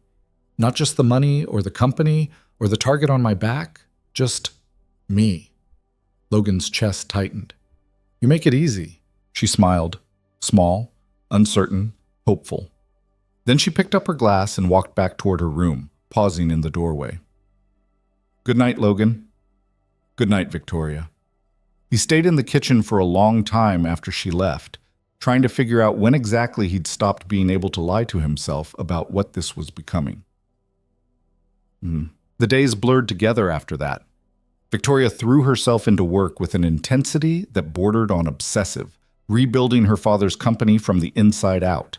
She fired 2 more board members who'd been complicit in Richard's schemes, brought in an outside auditor to review the books, and personally interviewed every department head to root out any remaining corruption.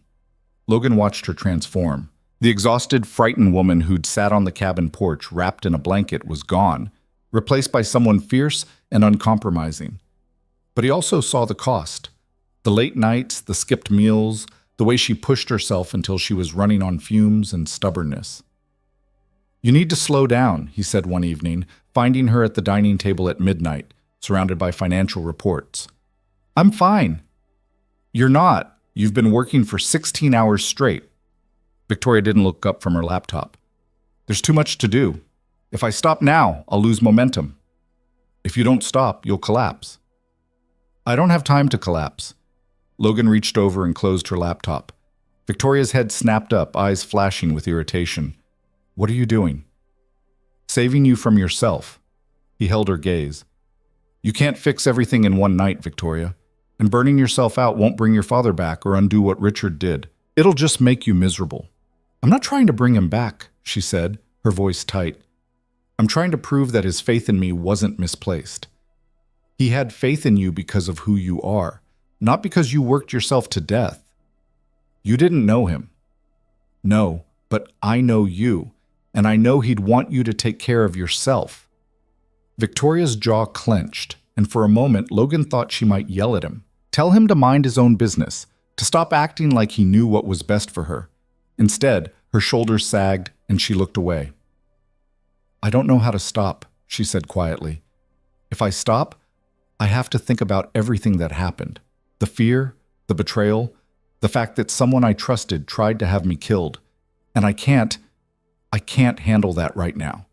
Logan pulled out the chair next to her and sat down. "You don't have to handle it all at once. You just have to let yourself feel it instead of running from it. And if I fall apart, then I'll be here to help put you back together." Victoria looked at him and her eyes were shining.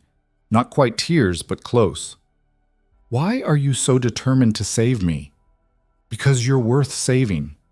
The words hung between them, raw and honest, and Logan saw the moment they landed, saw the way Victoria's breath caught, the way her expression shifted from guarded to something softer, more vulnerable. She reached out and took his hand, her fingers trembling slightly. "I don't know what I'd do without you." "Good thing you don't have to find out." They sat like that for a while, hands linked across the table, the city lights painting shadows across the room. Eventually, Victoria stood, pulling him with her. "Come on," she said. "I'm not going to sleep, but I can at least pretend to be a functional human being. Let's watch something mindless." They ended up on the couch with a nature documentary playing on the TV, neither of them really watching. Victoria curled into the corner, her feet tucked under her, and Logan sat close enough that their shoulders touched. Halfway through an episode about penguins, Victoria's head dropped onto his shoulder. Her breathing evened out, deep and slow, and Logan realized she'd fallen asleep. He should wake her, send her to bed, but instead he just sat there, letting her rest, and tried not to think about how right it felt to have her this close. 2 weeks passed. The investigation into Richard Strauss expanded, pulling in more names, more connections. The media had a field day, but Victoria handled it with a composure that impressed even Logan. She gave one interview, calm, measured, refusing to engage with speculation, and then went silent, letting her lawyers handle the rest. Logan stayed close. Not just physically, though he was always within reach when she needed him, but in other ways too. Late-night conversations that stretched into early morning, take-out dinners on the couch, training sessions that turned into sparring matches where they both forgot to hold back and ended up laughing, breathless, on the mat.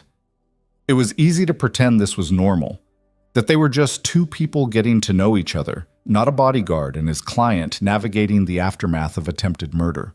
But Logan knew better. He could feel the line between professional and personal blurring more every day, and he didn't know how to stop it. Wasn't sure he wanted to. Then Marcus called with news that changed everything. "Richard flipped," Marcus said without preamble. "Full cooperation. He's giving us names, accounts, everything. The DA thinks we've got enough to dismantle the entire network." Logan stepped into the hallway so Victoria wouldn't overhear. "That's good, right?" "It's great. But it also means the threat to Victoria is officially over. No more danger. No more need for around-the-clock protection." Logan's stomach dropped. "So what are you saying?" "I'm saying your contract is fulfilled. You did the job, Logan. She's safe. You're free to walk away." "And if I don't want to?" Marcus was quiet for a moment. "Then you need to be honest with yourself about why you're staying.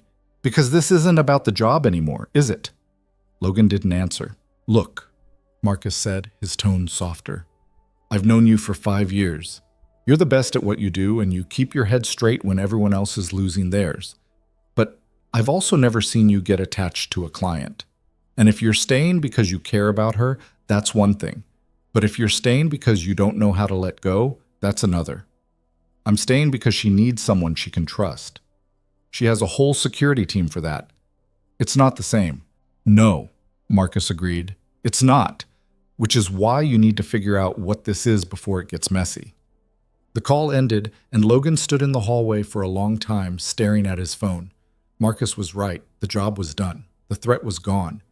There was no professional reason for him to stay. But the thought of leaving made him feel like he was being ripped apart. Tim. He told Victoria that night after dinner. They were sitting on the couch again, some crime drama playing in the background, and Logan knew if he didn't say it now, he never would. "Marcus called," he said.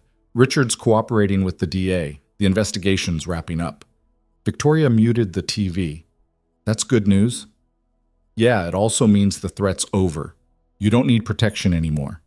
She went very still. "Oh. The security team will stay on, obviously. Marcus will make sure you've got coverage. But the contract, my contract, it's fulfilled." Victoria didn't say anything for a long moment. When she finally spoke, her voice was carefully neutral.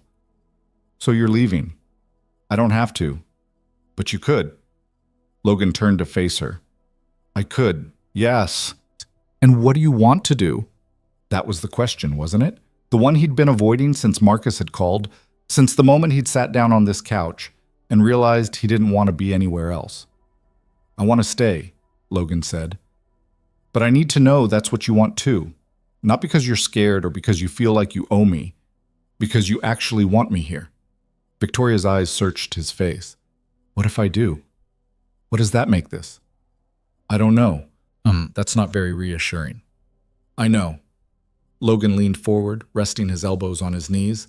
All I know is that when I think about walking away, about going back to taking random security jobs and pretending none of this happened, it feels wrong.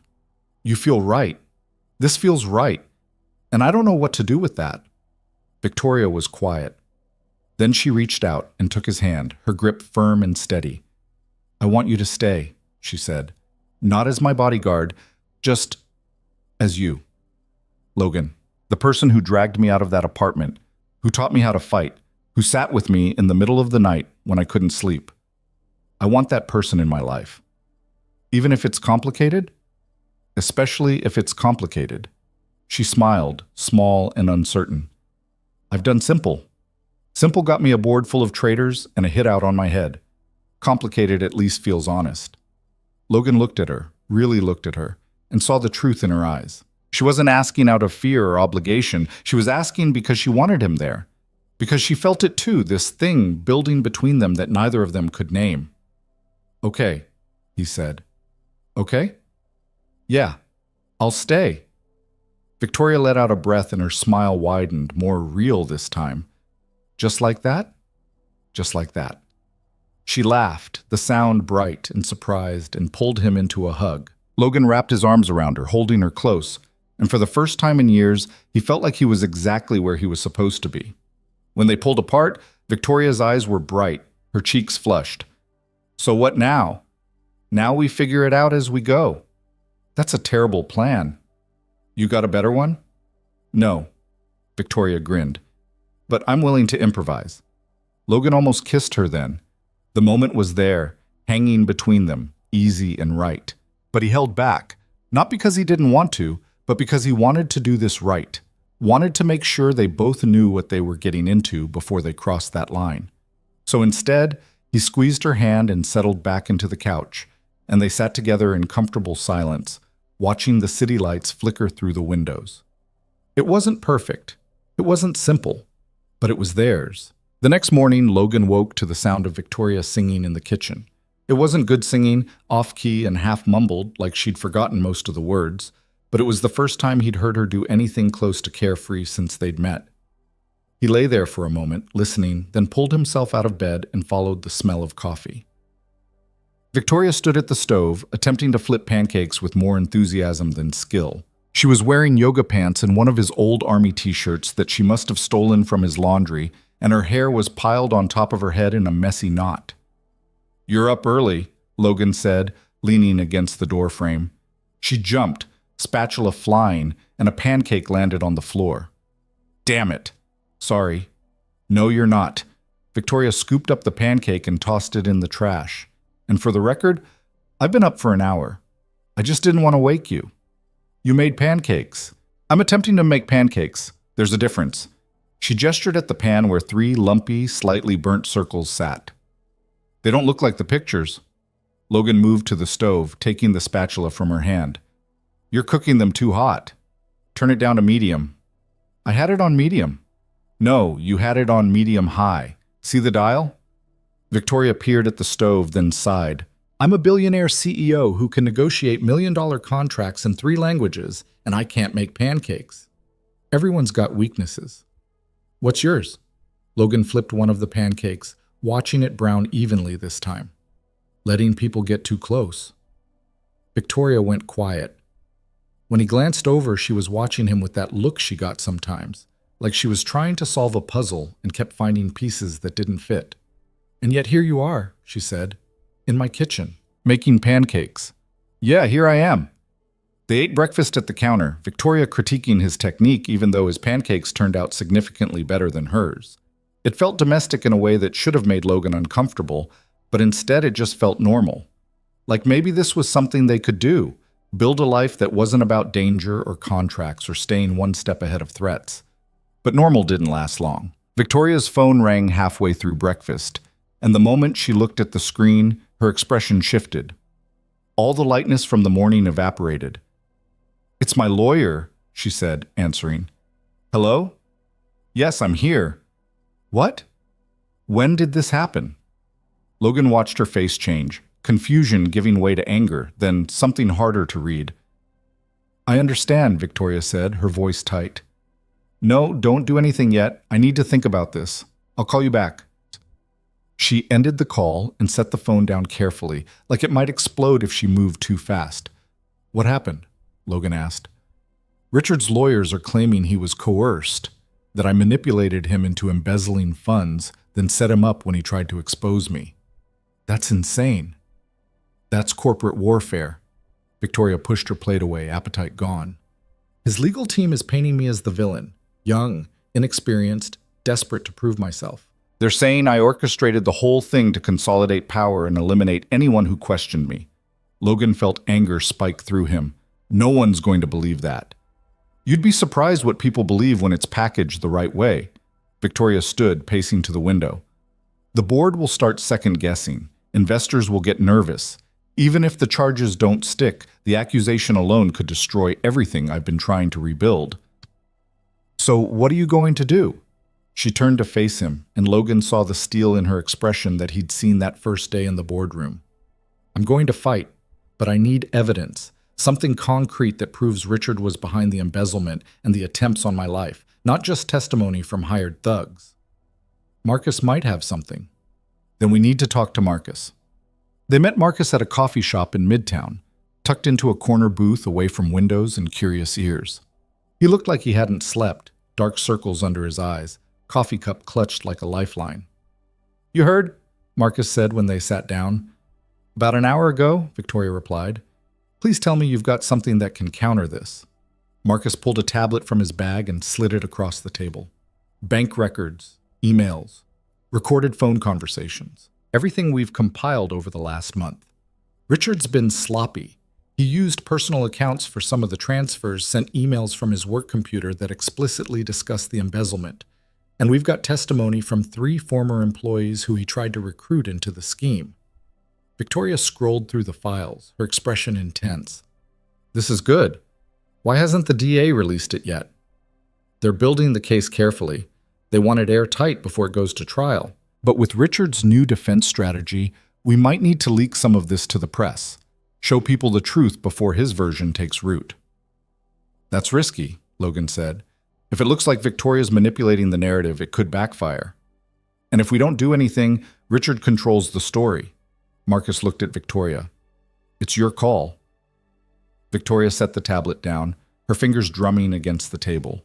Logan could see her working through options, weighing consequences, calculating risks the way she probably did 100 times a day. "We leak it," she said finally, "but not all at once. We give them pieces. Enough to cast doubt on Richard's claims, not enough to compromise the criminal case. And we do it through third parties. Journalists we trust, sources that can't be traced back to me directly." Marcus nodded. "I can handle that." "How long?" 2 days, maybe 3. "Make it 2. Victoria stood, gathering her things. "I'm not giving him any more time to spread lies." They left the coffee shop and walked back toward the car in silence. Logan could feel the tension radiating off Victoria, could see the way her jaw was clenched, her shoulders rigid. "You okay?" he asked when they were alone. "No, but I will be." She stopped walking, turning to face him on the sidewalk. People flowed around them, busy with their own lives, oblivious. "I'm tired, Logan. Tired of fighting. Tired of defending myself. Tired of proving I deserve what my father left me." "You don't have to prove anything to anyone." "Don't I?" Her voice cracked slightly. "Everyone keeps telling me to be patient, to play the long game, to let the system work. But the system's broken. It protects men like Richard while making women like me justify our existence." Logan didn't have an easy answer for that. Because she was right. He'd seen it before. Powerful men escaping consequences while everyone else paid the price. "Then break the system," he said. Victoria blinked. "What?" "Break the system. Stop playing by rules designed to keep you in your place. You've got the money, the platform, the evidence. Use it. Make it so loud that they can't ignore you. Something shifted in her expression. Not quite hope, but close. Determination, maybe. The same fire he'd seen when she'd stood in that apartment holding a gun, refusing to be a victim. You really believe I can do that? Yeah, I do. Victoria studied him for a moment, then nodded slowly. Okay, then that's what I'll do. The leaked documents hit the news cycle within 48 hours, exactly as Marcus had promised. It started with a business journalist who'd been investigating corporate corruption, then spread to major outlets. By the end of the week, Richard's defense had crumbled under the weight of evidence, and his lawyers had gone quiet. But the damage had been done.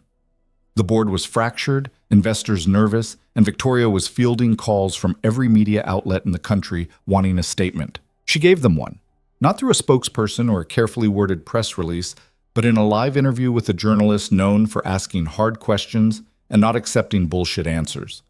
Logan watched from the green room as Victoria sat across from the interviewer, poised and controlled, but with something new underneath, raw honesty that made her seem more human than any polished corporate image ever could. You've been through something most people can't imagine, the interviewer said. How are you holding up? Honestly? Some days I'm barely holding up at all, Victoria replied. I wake up wondering if today's the day someone else tries to destroy what my father built, or if the people I trusted will turn out to be threats. But then I remember that's exactly what they want, for me to break, to give up, to prove I'm not strong enough, and I refuse to give them that satisfaction. Do you feel safe now? Victoria paused, and Logan could see her considering the question carefully. Safety is relative. Physically, yes. I have an excellent security team. Emotionally, that's harder. When someone you've known your whole life tries to have you killed, it changes how you see the world. But I'm learning that being strong doesn't mean not being afraid. It means being afraid and doing what needs to be done anyway. The interview went on for another 20 minutes, covering the embezzlement, the attempts on her life, the rebuilding of Hale Industries. Victoria answered every question with a blend of vulnerability and strength that Logan knew would resonate with people. She wasn't trying to be perfect. She was just trying to be real. When it was over, Victoria came back to the green room looking exhausted but relieved. How was I? She asked. Perfect, Logan said. Liar. I rambled at least 3 times. You were honest. That's better than perfect. Victoria smiled, small and tired. Can we go home now? I'm done being public for a while. Yeah, let's go home. That night, they ordered pizza and watched old movies, neither of them talking much. Victoria curled up on one end of the couch, Logan on the other, and for a while they just existed in the same space without needing to fill the silence. Around midnight, Victoria's phone buzzed. She glanced at it, then sighed. It's Claire. She says the interview's getting amazing responses. People are calling me brave. You're brave. I don't feel brave. I feel like I'm barely keeping my head above water. Logan shifted closer, close enough that their knees touched. That's what brave looks like. It's not fearless. It's doing it anyway. Victoria looked at him, and in the dim light from the TV, her eyes were bright. You keep saying things like that. Like what? Like you actually believe I'm capable of all this. Because you are. How do you know? Because I've watched you survive things that would have broken most people. Because you didn't hide when someone tried to kill you, you stood your ground. Because you're sitting here, still fighting, even though it would be easier to walk away. Victoria's breath hitched. Logan, and because when I look at you, he continued, I don't see someone who needs saving. I see someone who's already saved herself. You just needed someone to remind you of that. The space between them felt charged, heavy with words neither of them had said yet. Victoria's hand moved to his, fingers intertwining, and Logan felt something in his chest crack open. I don't know how to do this, Victoria whispered. Whatever this is, neither do I. But you're not running. No, I'm not running. Victoria leaned closer, her forehead resting against his, and Logan closed his eyes, breathing her in. They stayed like that for a long moment, balanced on the edge of something that terrified them both. Then Victoria pulled back just slightly, her hand still in his. I need time, she said, to figure out who I am without all the fear and chaos, to make sure this is real and not just Trauma bonding, or whatever they call it. Logan nodded, even though part of him wanted to argue, to tell her that what he felt had nothing to do with trauma and everything to do with the woman she was. But he understood. She'd been through hell, and she needed space to breathe. "Take all the time you need," he said. "I'm not going anywhere." Victoria squeezed his hand. "Promise?" "Promise." The weeks that followed were strange. Logan stayed in the apartment, officially a security, even though the threat was long gone. They fell into routines, breakfast together, training sessions that were more about exercise than survival now, dinners where they talked about everything except the thing neither of them could name. Victoria threw herself back into work, but differently this time. Less frantic, more purposeful. She hired new board members, people she'd vetted personally. She started a foundation in her father's name, funding small businesses and educational programs. She gave more interviews, speaking openly about her experiences, and slowly, the narrative shifted. She wasn't just the young CEO who'd survived an assassination attempt. She was someone who'd turned trauma into action. And through it all, Logan watched her transform. Not into someone different, but into a more complete version of who she'd always been. Strong and vulnerable, confident and uncertain, human in all the messy, complicated ways that mattered. They still had moments, times when the space between them felt too small, when a look or a touch lingered too long. But Victoria had asked for time, and Logan gave it to her, even when it felt impossible. Then one night, about 6 weeks after the interview, Victoria came home late from a board meeting and found Logan in the kitchen, making dinner. "That smells amazing," she said, dropping her bag on the counter. "Pasta. Nothing fancy." "It's perfect." She moved to the fridge, pulling out a bottle of wine. "Want some?" "Sure." They ate at the counter, talking about her day, a problem with one of the new board members, a contract negotiation that had gone better than expected. Normal conversation, easy and comfortable. When they finished, Victoria refilled their glasses and moved to the living room, settling onto the couch. Logan followed, sitting closer than he would have a month ago, and she didn't move away. "I've been thinking," Victoria said after a moment. "About? Us. This." She gestured between them. "What we are. What we could be." Logan's pulse kicked up, but he kept his voice steady. And I think I've been lying to myself, telling myself I needed time, needed space, needed to figure things out on my own. But the truth is, I already know. She turned to face him fully. "I know that when I wake up, the first thing I think about is whether you're still here. I know that when something good happens, you're the person I want to tell. And I know that when I imagine my future, you're in it. Not as my bodyguard or my security or whatever professional label we're hiding behind, just as you." Logan's throat felt tight. "Victoria, let me finish." She took a breath. I'm scared.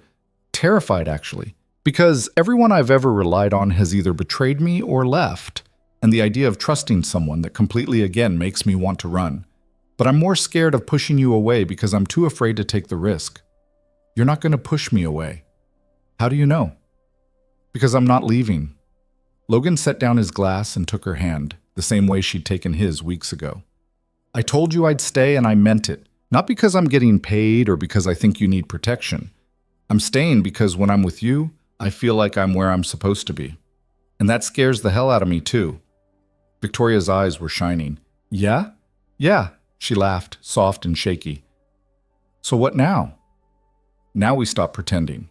Logan moved closer, his free hand coming up to cup her face. "Now, we stop hiding behind excuses and job titles and just admit what this is." "And what is it?" Logan smiled. "I don't know, but I want to find out." Victoria's breath caught. Then she closed the distance between them, her lips meeting his in a kiss that was equal parts tentative and certain, scared and sure. Logan pulled her closer, one hand tangled in her hair, the other at her waist, and she melted into him like she'd been waiting for this as long as he had. The kiss deepened, months of tension and restraint finally breaking, and Logan felt everything else fall away. When they finally pulled apart, both breathing hard, Victoria rested her forehead against his. "That was... yeah. We should probably talk about what this means." "Probably." Logan kissed her again, softer this time. "Or we could just see where it goes." Victoria smiled against his lips. I like that plan better. They stayed on the couch for hours, talking and kissing and laughing in ways that felt impossibly light after everything they'd been through. And when Victoria finally fell asleep with her head on his shoulder, Logan wrapped his arms around her and let himself believe that maybe, just maybe, they'd both found something worth fighting for. The next morning, Logan woke up on the couch, with Victoria curled against him, the gray blanket from the cabin draped over both of them. Sunlight streamed through the windows, turning everything warm and golden, and for a moment he just lay there, watching her sleep. She looked peaceful, younger, somehow, without all the weight she usually carried. Her hand rested on his chest, and he could feel her steady breathing, the rise and fall that told him she was still here, still safe. Victoria stirred, eyes fluttering open, and when she saw him, she smiled. "Morning," she murmured. "Morning. We fell asleep out here." "Yeah. My neck is going to hate me later." Logan brushed a strand of hair from her face. "Worth it?" Victoria's smile widened. "Completely." They stayed there for a while longer, neither of them in a hurry to move, to break the spell of this quiet moment. Eventually, though, reality crept back in. Victoria's phone buzzing with messages, the coffee maker timer beeping in the kitchen, the world demanding their attention. But when they finally got up, untangling themselves from the blanket and each other, something had shifted. The careful distance they'd maintained for weeks was gone, replaced by something easier, more natural. Victoria made coffee while Logan started breakfast, and they moved around each other like they'd been doing this for years instead of one night. She stole sips from his mug when he wasn't looking. He corrected her pancake technique again, earning an elbow to the ribs. It felt like the beginning of something, not perfect, not simple, but real. And for the first time in longer than Logan could remember, that was enough. Over the next few weeks, they settled into their new reality. Victoria was still the CEO of a billion-dollar company, still dealing with board meetings and contracts and the endless demands of running a business. Logan was still technically her security, though Marcus had stopped calling it that, and Logan had stopped pretending that's what it was.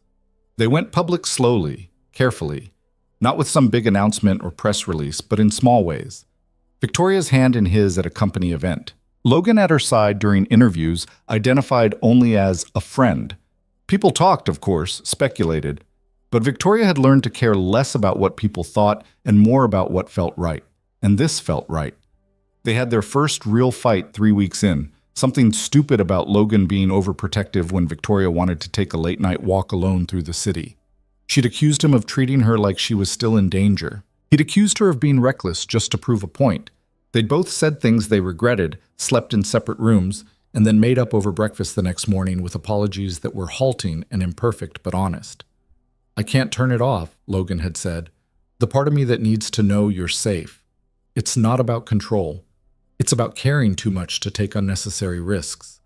And I can't keep living like I'm waiting for the next threat," Victoria had replied. "I need to feel like my life is mine again." They'd compromised. Victoria agreed to tell him when she was going out alone. Logan agreed to trust that she could handle herself. It wasn't perfect, but it was progress. They had good days and hard days. Days when everything felt easy, and days when the weight of what they'd been through pressed down on them both. But they showed up for each other.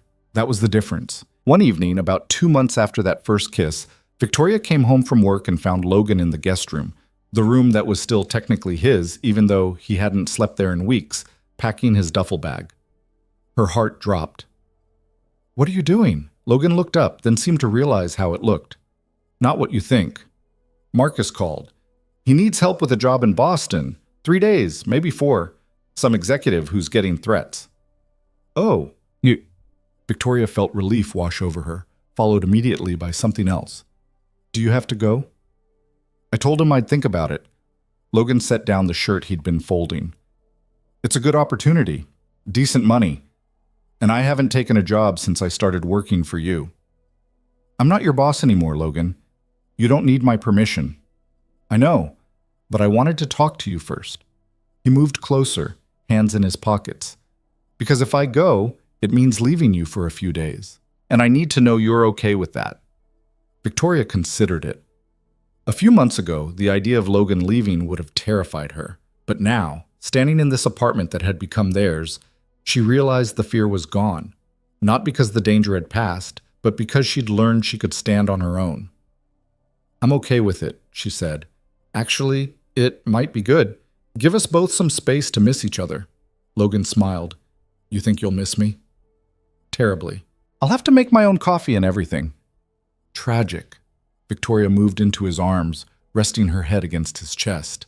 "But seriously, go, do the job, come back. We'll still be here when you get back." "We," Logan repeated, and she could hear the smile in his voice. "Yeah, we." He kissed the top of her head. "Okay, I'll go." Logan left 2 days later, and the apartment felt too quiet without him. Victoria threw herself into work, but she found herself checking her phone more than usual, waiting for his calls and texts. They talked every night, short conversations about his job, her day, nothing important but everything that mattered. On the third night, Logan called later than usual. "Everything okay?" Victoria asked. "Yeah, job wrapped early. I'm catching a flight back tomorrow morning." "That's good. I missed you." Victoria smiled, curling up on the couch. "I missed you too. The apartment's too quiet without you leaving cabinet doors open and forgetting to put the milk back." "I don't forget to put the milk back. You absolutely do." Logan laughed, and the sound made her chest warm. "I'll be home by lunch. We can argue about it then." "It's a date." "Victoria?" "Yeah." "I love you." The words hung in the air, and Victoria's breath caught. They'd been dancing around it for weeks, showing it in 100 small ways, but neither of them had said it out loud. "I love you too," she said, and it felt like the easiest, truest thing she'd ever said. "Good. Because that would have been really awkward if you didn't." Victoria laughed, bright and surprised. "Get some sleep, Logan. I'll see you tomorrow." "See you tomorrow." She ended the call and sat there for a long time, the phone still in her hand, a ridiculous smile on her face. Outside, the city hummed with life, sirens and voices, and the constant motion of millions of people living their own stories. But in this moment, in this apartment that had been a hiding place and a prison and finally a home, Victoria felt something she hadn't felt in years. Peace. Not because the threats were gone or because everything was perfect, but because she'd found someone who saw her, all of her, and chose to stay anyway. And that was worth everything. Logan's flight landed 20 minutes early, which meant he was standing in Victoria's apartment by 11:30 instead of noon, duffel bag still over his shoulder, watching her try to hide the fact that she'd been pacing by the window waiting for him. "You're early," she said, like that was an accusation. "Traffic was good. I was going to order lunch." "We can still order lunch." Victoria crossed the room in 3 strides and kissed him, hard and desperate, like 3 days had been 3 months. Logan dropped the duffel and pulled her closer, and for a moment nothing else existed except this. Her hands in his hair, his arms around her waist, the relief of being in the same space again. When they finally broke apart, both breathing hard, Victoria rested her forehead against his chest. "I really missed you," she said. "I got that impression." She hit his shoulder, but she was smiling. "Don't get cocky." Too late. They ordered Thai food and ate on the couch, Logan telling her about the job in Boston, an executive who'd been getting credible threats from a former business partner. Simple work, straightforward, nothing like what he and Victoria had been through. But it had reminded him of something important. "I can't do this anymore," Logan said, setting down his container. Victoria froze, chopsticks halfway to her mouth. "Do what?" "The security work. Not full-time, anyway." He turned to face her. "When I was in Boston, all I could think about was getting back here. To you. And I realized I don't want to spend my life protecting strangers. I want to build something that matters." "What kind of something?" Logan had been thinking about this on the flight home, turning it over in his mind until it felt solid enough to say out loud.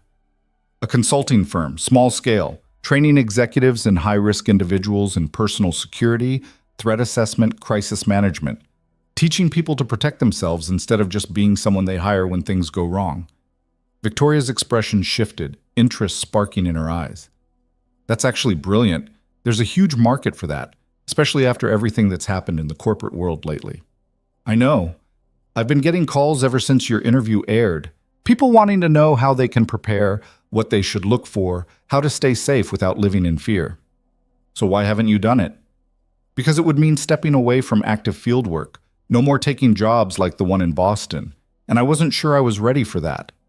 Logan reached for her hand. But I am now. I'm ready to stop running toward danger and start building something permanent. Victoria squeezed his hand, her smile soft and genuine. Then do it. Start the firm. I can help. Investor connections, office space, whatever you need. I don't want your money, Victoria. I know, but you'll take my advice, right? Because I'm very good at building businesses. Logan almost laughed. Yeah, I'll take your advice. Good. She leaned against him, her head on his shoulder. We can be one of those obnoxious power couples who talk about synergy and strategic partnerships. I'd rather die. Too late. You're already committed. They spent the rest of the afternoon making plans, the kind that felt more real than anything Logan had imagined in years. A name for the firm, potential clients, the kind of training programs he could develop. Victoria pulled out her laptop and started making notes, her executive brain kicking into gear, and Logan watched her work with something close to awe. This woman who'd been hunted and terrified just months ago was now helping him build a future. Not because she felt obligated, but because she wanted to. Because somewhere along the way, his dreams had become hers too.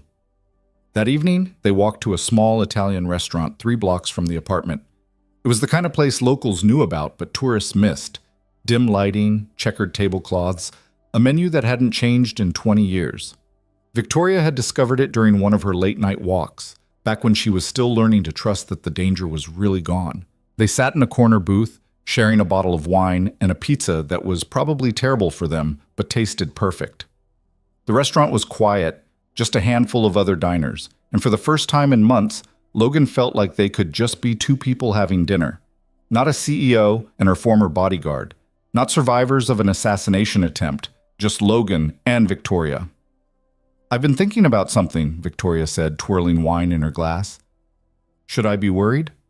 Probably. Mashtet. She smiled, but there was something serious underneath. I want to step back from Hale Industries. Not completely, I'll stay on as CEO for now, but I want to bring in a COO, someone who can handle the day-to-day operations while I focus on the foundation and the longer-term vision. Logan set down his pizza. That's a big decision. I know, but I've realized something over the last few months. My father built that company, and it's his legacy. But I don't want to spend the rest of my life defending what he created. I want to build something of my own. Something that reflects who I am, not who people expect me to be. What would that look like? Victoria's eyes lit up in the way they did when she was excited about something. Impact investing. Using capital to fund businesses that prioritize social good alongside profit. Clean energy, education, healthcare access in underserved communities. The kind of work that actually changes lives instead of just making rich people richer. That sounds like you? You think so? Yeah. You've never been about the money. You've been about proving you could do something meaningful with it. Victoria looked at him across the table, and Logan saw vulnerability in her expression. The fear that maybe she was making the wrong choice, walking away from what was expected to chase something uncertain. It's scary, she admitted. Letting go of control. Trusting other people to run the company my father spent his whole life building. It's also brave. And smart. Logan reached across the table, taking her hand. You're not abandoning his legacy. You're honoring it by making sure it's in good hands while you go do something that matters to you. When did you get so wise? I've always been wise. You just weren't paying attention. Victoria laughed, and the tension in her shoulders eased. They finished dinner, talking about her ideas, the kind of projects she wanted to fund, the difference she could make if she actually committed to it. And Logan found himself falling even more in love with her. Not because she was perfect, but because she was willing to admit when she was scared and do the hard thing anyway. When they walked home that night, hand in hand through streets that felt safer than they had in months, Logan thought about how much had changed, how a job he'd taken for the money had turned into something he couldn't imagine walking away from, how a woman he'd been hired to protect had ended up saving him in ways he was still trying to understand. They took the long way home, neither of them in a hurry. The city was alive around them, people spilling out of bars, street performers on corners, the endless energy of a place that never quite slept. Victoria stopped to drop a few bills in a musician's guitar case, and the guy played them a song that was off-key but earnest, and they stood there listening like it was the best concert they'd ever attended. "Thank you," Victoria said when the song ended. "For what?" Logan asked. "For staying, for not giving up on me when it would have been easier to walk away, for seeing something in me worth fighting for." Logan pulled her closer. "That's the easiest thing I've ever done."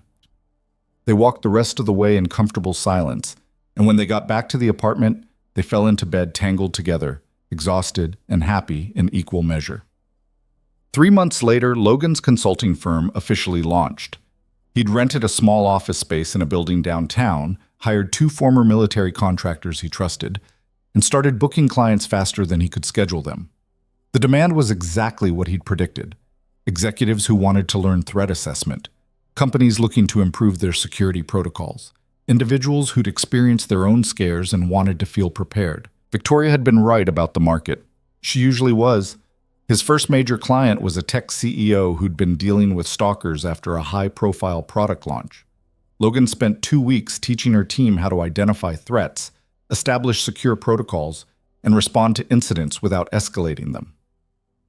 It was satisfying work, the kind that made him feel like he was making a real difference instead of just reacting to danger after it appeared. Victoria had made her own changes. She'd hired a COO, a sharp woman named Patricia Chen, who'd been running operations at a major manufacturing company and was ready for a new challenge. Patricia had taken to Hale Industries like she'd been there for years, and Victoria had finally been able to step back without feeling like everything would collapse without her. The foundation had launched too. Victoria called it the Hale Initiative, and its mission was exactly what she'd described that night at the restaurant: funding businesses and projects that prioritize social impact alongside profit. She'd already committed $50 million, and applications were pouring in. But more than the professional changes, it was the personal ones that mattered most. They'd stopped pretending this was temporary or casual or anything other than what it was: 2 people building a life together. Logan had officially moved out of the guest room, not that he'd been sleeping there anyway. They'd combined their furniture, argued about decorating, and eventually settled on a style that was part her minimalism and part his practicality. It wasn't always easy. They still fought sometimes, about work-life balance, about Logan's tendency to be overprotective, about Victoria's habit of taking on too much and burning herself out. But they'd learned how to fight fair, how to apologize when they were wrong, how to show up for each other even when it was hard. One Saturday morning in early spring, Logan woke to find Victoria already up, standing by the window with a mug of coffee, staring out at the city. The sun was just starting to rise, painting everything in shades of gold and pink. "You're up early?" he said, moving to stand beside her. "Couldn't sleep." She didn't take her eyes off the view. "I keep thinking about the last year, everything that happened, how different things are now." "Good different or bad different?" "Good. Definitely good." She turned to face him. "I was so angry back then, at Richard, at the board, at the world for being unfair, and I think part of me believed that if I could just prove I was strong enough, smart enough, perfect enough, then I'd be safe. But that's not how it works, is it?" "No, it's not. Safety isn't about being perfect. It's about being surrounded by people who have your back even when you're a mess." Victoria set down her mug. "You taught me that." Logan shook his head. "You already knew it. You just needed someone to remind you." "Maybe." She smiled. "I want to do something. To mark the moment, I guess. Show myself how far I've come." "What did you have in mind?" Victoria's smile turned mischievous. "You'll see." 2 hours later, they were standing outside the old apartment building where everything had started. The place Victoria had been hiding when Logan first showed up pretending to be a roommate, where armed men had broken in and changed everything. "Why are we here?" Logan asked. "I need to see it," Victoria said. "The place where I was most afraid. I need to stand in front of it and know that it doesn't control me anymore." They walked up to the building, and Victoria stood on the sidewalk staring at the entrance. Logan stayed quiet, letting her process whatever she needed to process. "I hated this place," Victoria said after a moment. "Every day I spent here felt like suffocating, like I was waiting for something terrible to happen, and I couldn't do anything to stop it. But you survived it. We survived it. She looked at him. I keep thinking about that night, how terrified I was, but also how something shifted. I stopped being passive, stopped waiting for someone else to save me. And maybe that's the real gift in all of this, learning that I could save myself. Logan thought about that, about the woman she'd been and the woman she'd become, about how trauma could break people or forge them into something stronger, and how the difference came down to choice. You want to go inside? He asked. Victoria considered it, then shook her head. No, I don't need to. I just needed to see it and know that I'm not that person anymore. That scared woman hiding in a crappy apartment, waiting for her life to fall apart. She's gone. And I'm glad. They walked back toward the car and Victoria reached for Logan's hand. Thank you for coming with me. Always. I mean it. I know this whole thing has been messy and complicated and probably not what you signed up for when you took the job, but I can't imagine going through it with anyone else. Logan stopped walking, turning to face her fully. Victoria, meeting you was the best thing that ever happened to me. Yeah, it was messy. Yeah, it was terrifying, but it was also real in a way nothing else in my life has been. And I wouldn't change a single thing. Victoria's eyes filled with tears, the good kind, and she kissed him right there on the sidewalk with morning traffic rushing past and strangers walking around them. When they pulled apart, both of them were smiling. Come on, Logan said. Let's go home. What? Home was the apartment downtown, but it was also more than that now. It was the life they'd built together, the routines and rituals. The way Victoria always made coffee too sweet and Logan always forgot to close cabinet doors. The way they'd learned to exist in the same space without needing to fill every silence. That afternoon, they went to the farmer's market a few blocks away, something they'd started doing on weekends, wandering through stalls of fresh produce and homemade bread, occasionally buying things they didn't need just because they liked supporting local vendors. Victoria stopped at a flower stand, examining a bouquet of wildflowers. You should get them, Logan said. They'll just die in a few days. So? They're pretty now. That's enough. But Victoria looked at him, something soft in her expression. When did you become a romantic? I'm not romantic. I'm practical. Pretty flowers, happy girlfriend, peaceful apartment. It's just math. She bought the flowers, and Logan carried them while they finished browsing. They picked up ingredients for dinner, fresh pasta, vegetables, a bottle of wine that the vendor swore was exceptional, but probably wasn't. It didn't matter. They were together, and that made everything taste better. Back at the apartment, they cooked together, moving around the kitchen in the practiced rhythm they'd developed over months of shared meals. Victoria chopped vegetables while Logan handled the pasta, and they both sang along to the music playing from her phone, off-key and ridiculous and perfect. After dinner, they ended up on the couch with that gray blanket from the cabin spread across both of them. It had become a fixture in the apartment, a reminder of where they'd found safety when everything else had fallen apart. I've been thinking about something, Victoria said, her head on Logan's shoulder. Another big life change? Maybe. I want to go back to the cabin, not to hide this time, just to visit, see the place where we figured out who we were to each other. Logan considered that. When? Next weekend? We could stay a few days, just disconnect from everything and exist. I'd like that. Victoria shifted to look at him.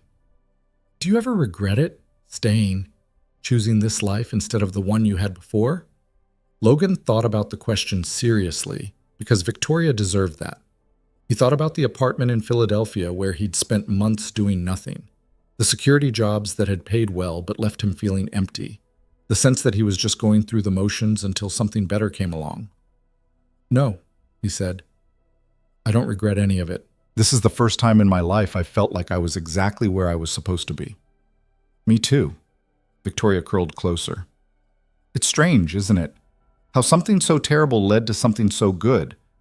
I don't want to romanticize the trauma or pretend it was worth it because it brought us together, but I also can't deny that I like who I've become, who we've become. You can hold both truths, Logan said. The trauma was real and it sucked and you didn't deserve it, but you also survived it and came out stronger. Those things can both be true at the same time. Victoria was quiet for a moment, then nodded against his shoulder. Yeah, I guess they can. They stayed like that for hours, talking about everything and nothing, making plans for the future that felt less like fantasies and more like possibilities. Eventually, Victoria fell asleep, her breathing evening out, and Logan sat there holding her, thinking about how far they'd both come. He'd spent years believing that keeping people at a distance was safer, that getting close meant opening yourself up to loss, and loss was something he couldn't survive again. But Victoria had taught him that the opposite was true, that real safety came from letting people in, from trusting them with the messy, complicated parts of yourself, and choosing to stay even when it was hard. That was the thing about surviving trauma. It didn't make you invincible. It just taught you that you were stronger than you thought, that you could break and heal and break again and still keep going, and that the people who stayed through all of it were the ones worth holding on to. The following weekend, they drove to the cabin just as Victoria had suggested. The gravel road crunched under the tires, familiar now, and when they pulled up to the small wooden structure surrounded by pine trees, Logan felt something settle in his chest. They spent 3 days there, doing nothing and everything. Hiking through the forest, cooking meals on the old stove, sitting on the porch, watching sunsets. They talked about the future, Logan's firm, Victoria's foundation, the life they wanted to build together. But they also just existed in the present, appreciating the simplicity of being in a place that had once been a refuge and now felt like a homecoming. On their last night, they built a fire in the stone fireplace and sat in front of it with glasses of whiskey, the gray blanket wrapped around both of them. "I'm glad we came back here," Victoria said. "It feels different now, less like a hiding place and more like just a place. A good place." "Yeah, a good place." She turned to face him, and in the firelight, her eyes were bright and clear. "Logan, I need to tell you something." "Okay." "I love you. I know I've said it before, but I need you to understand what I mean. I don't just love you because you saved my life or because you stayed when things were hard.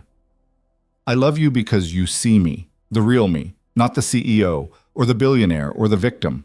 You see the person underneath all of that, and you choose her anyway. That's the greatest gift anyone's ever given me." Logan's throat felt tight. "Victoria, I'm not done." She took his hand, her grip firm. "I also need you to know that I'm not always going to be easy. I'm stubborn and I work too much and I have control issues that I'm still working through. I'm going to make mistakes and say the wrong thing and probably drive you crazy more times than I can count. I already knew all of that, but I also promised to show up, to fight for this. To be honest, even when it's uncomfortable, and to choose you every single day, even when it's hard. Because you're worth it. We're worth it." Logan set down his glass and pulled her into his lap, the blanket falling away, firelight casting shadows across the walls. "I love you too. And I don't need you to be easy. I just need you to be real. That's all I've ever wanted." He kissed her, slow and deep, and Victoria melted into him with a sigh that sounded like relief. They stayed there by the fire until it burned down to embers, wrapped around each other. And Logan thought about how strange it was that the worst moments of your life could lead to the best ones. That trauma didn't define you unless you let it. That survival wasn't about never getting hurt. It was about learning how to heal. And that sometimes the people who came into your life to protect you ended up being the ones who taught you how to protect yourself. They drove back to the city on Sunday evening, and when they walked into the apartment, it felt like coming home in a way it hadn't before. Logan dropped their bags by the door, and Victoria went straight to the kitchen to put the wildflowers they'd picked near the cabin into a vase. "I'm going to check my email," Victoria said. "Make sure nothing exploded while we were gone." "You do that. I'll start unpacking." Logan carried the bags to the bedroom and started putting things away. His phone buzzed with a message from Marcus asking if he was free for coffee the next morning to discuss a potential partnership between their firms. Logan typed back a quick yes, then set the phone aside. He found the gray blanket at the bottom of one of the bags, folded carefully, and brought it out to the living room. Victoria was at the dining table with her laptop, glasses perched on her nose, scrolling through what looked like 100 unread emails. "How bad is it?" Logan asked. "Not terrible. Patricia handled everything. I'm mostly just catching up on board updates and foundation applications." She looked up, saw the blanket in his hands. "Are you going to wash that?" "Eventually, but I thought we could keep it out here. Reminder of where we've been." Victoria smiled. "I like that." Logan draped the blanket over the back of the couch, then moved to stand behind Victoria's chair, reading over her shoulder. "Anything interesting?" "A few good foundation applications. one from a woman starting a literacy program in rural communities, another from a team developing affordable clean energy solutions for developing countries. Both exactly the kind of projects we want to support. We, Logan repeated. Victoria reached up and took his hand. We, if that's okay with you. Yeah, it's okay with me. And they spent the rest of the evening like that. Victoria working, Logan reading beside her, occasionally discussing something one of them had come across. Normal. Domestic. The kind of life Logan had never imagined for himself, but now couldn't imagine living without. Around 10, Victoria closed her laptop and stretched. I'm exhausted. Let's go to bed. They got ready for sleep in the comfortable silence of people who'd shared space long enough to not need constant conversation. Victoria brushed her teeth while Logan changed into sweatpants. He was already in bed when she emerged from the bathroom, and she slid in next to him, curling into his side like she always did. Logan, she said into the darkness. Yeah?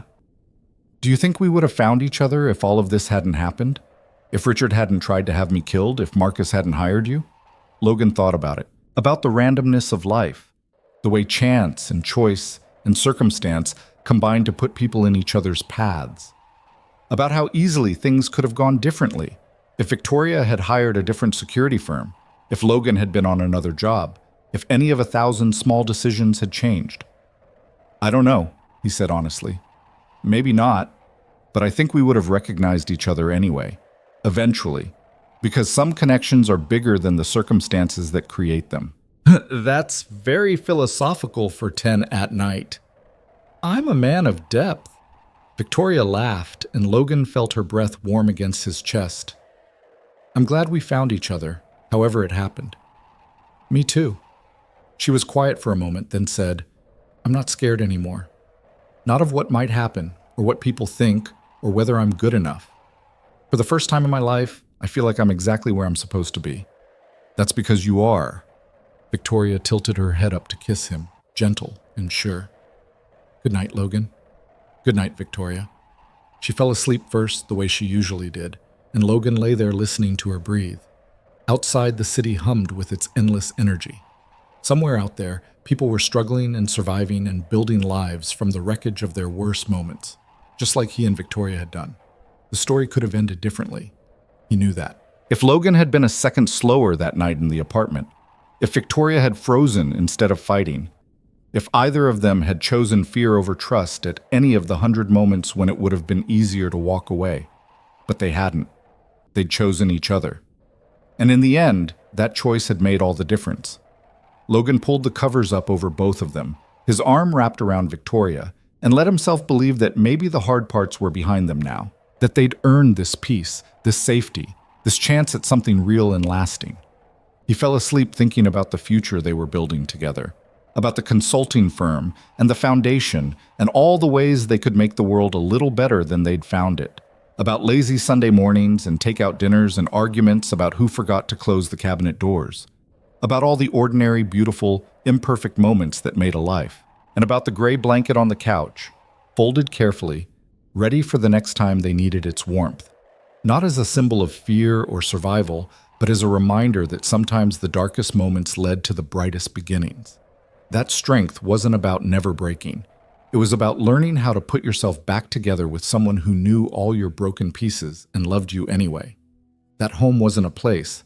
It was a person who saw you at your worst and chose to stay for your best. And that sometimes, if you were very lucky and very brave, the person hired to protect you ended up being the one who taught you how to protect yourself.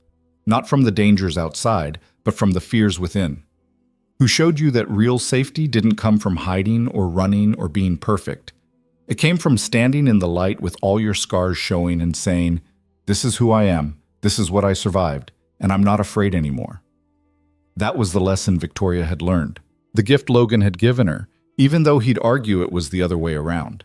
And as the city lights flickered through the windows and the night settled around them, two people who'd found each other in the wreckage slept peacefully, knowing that whatever came next, they'd face it together.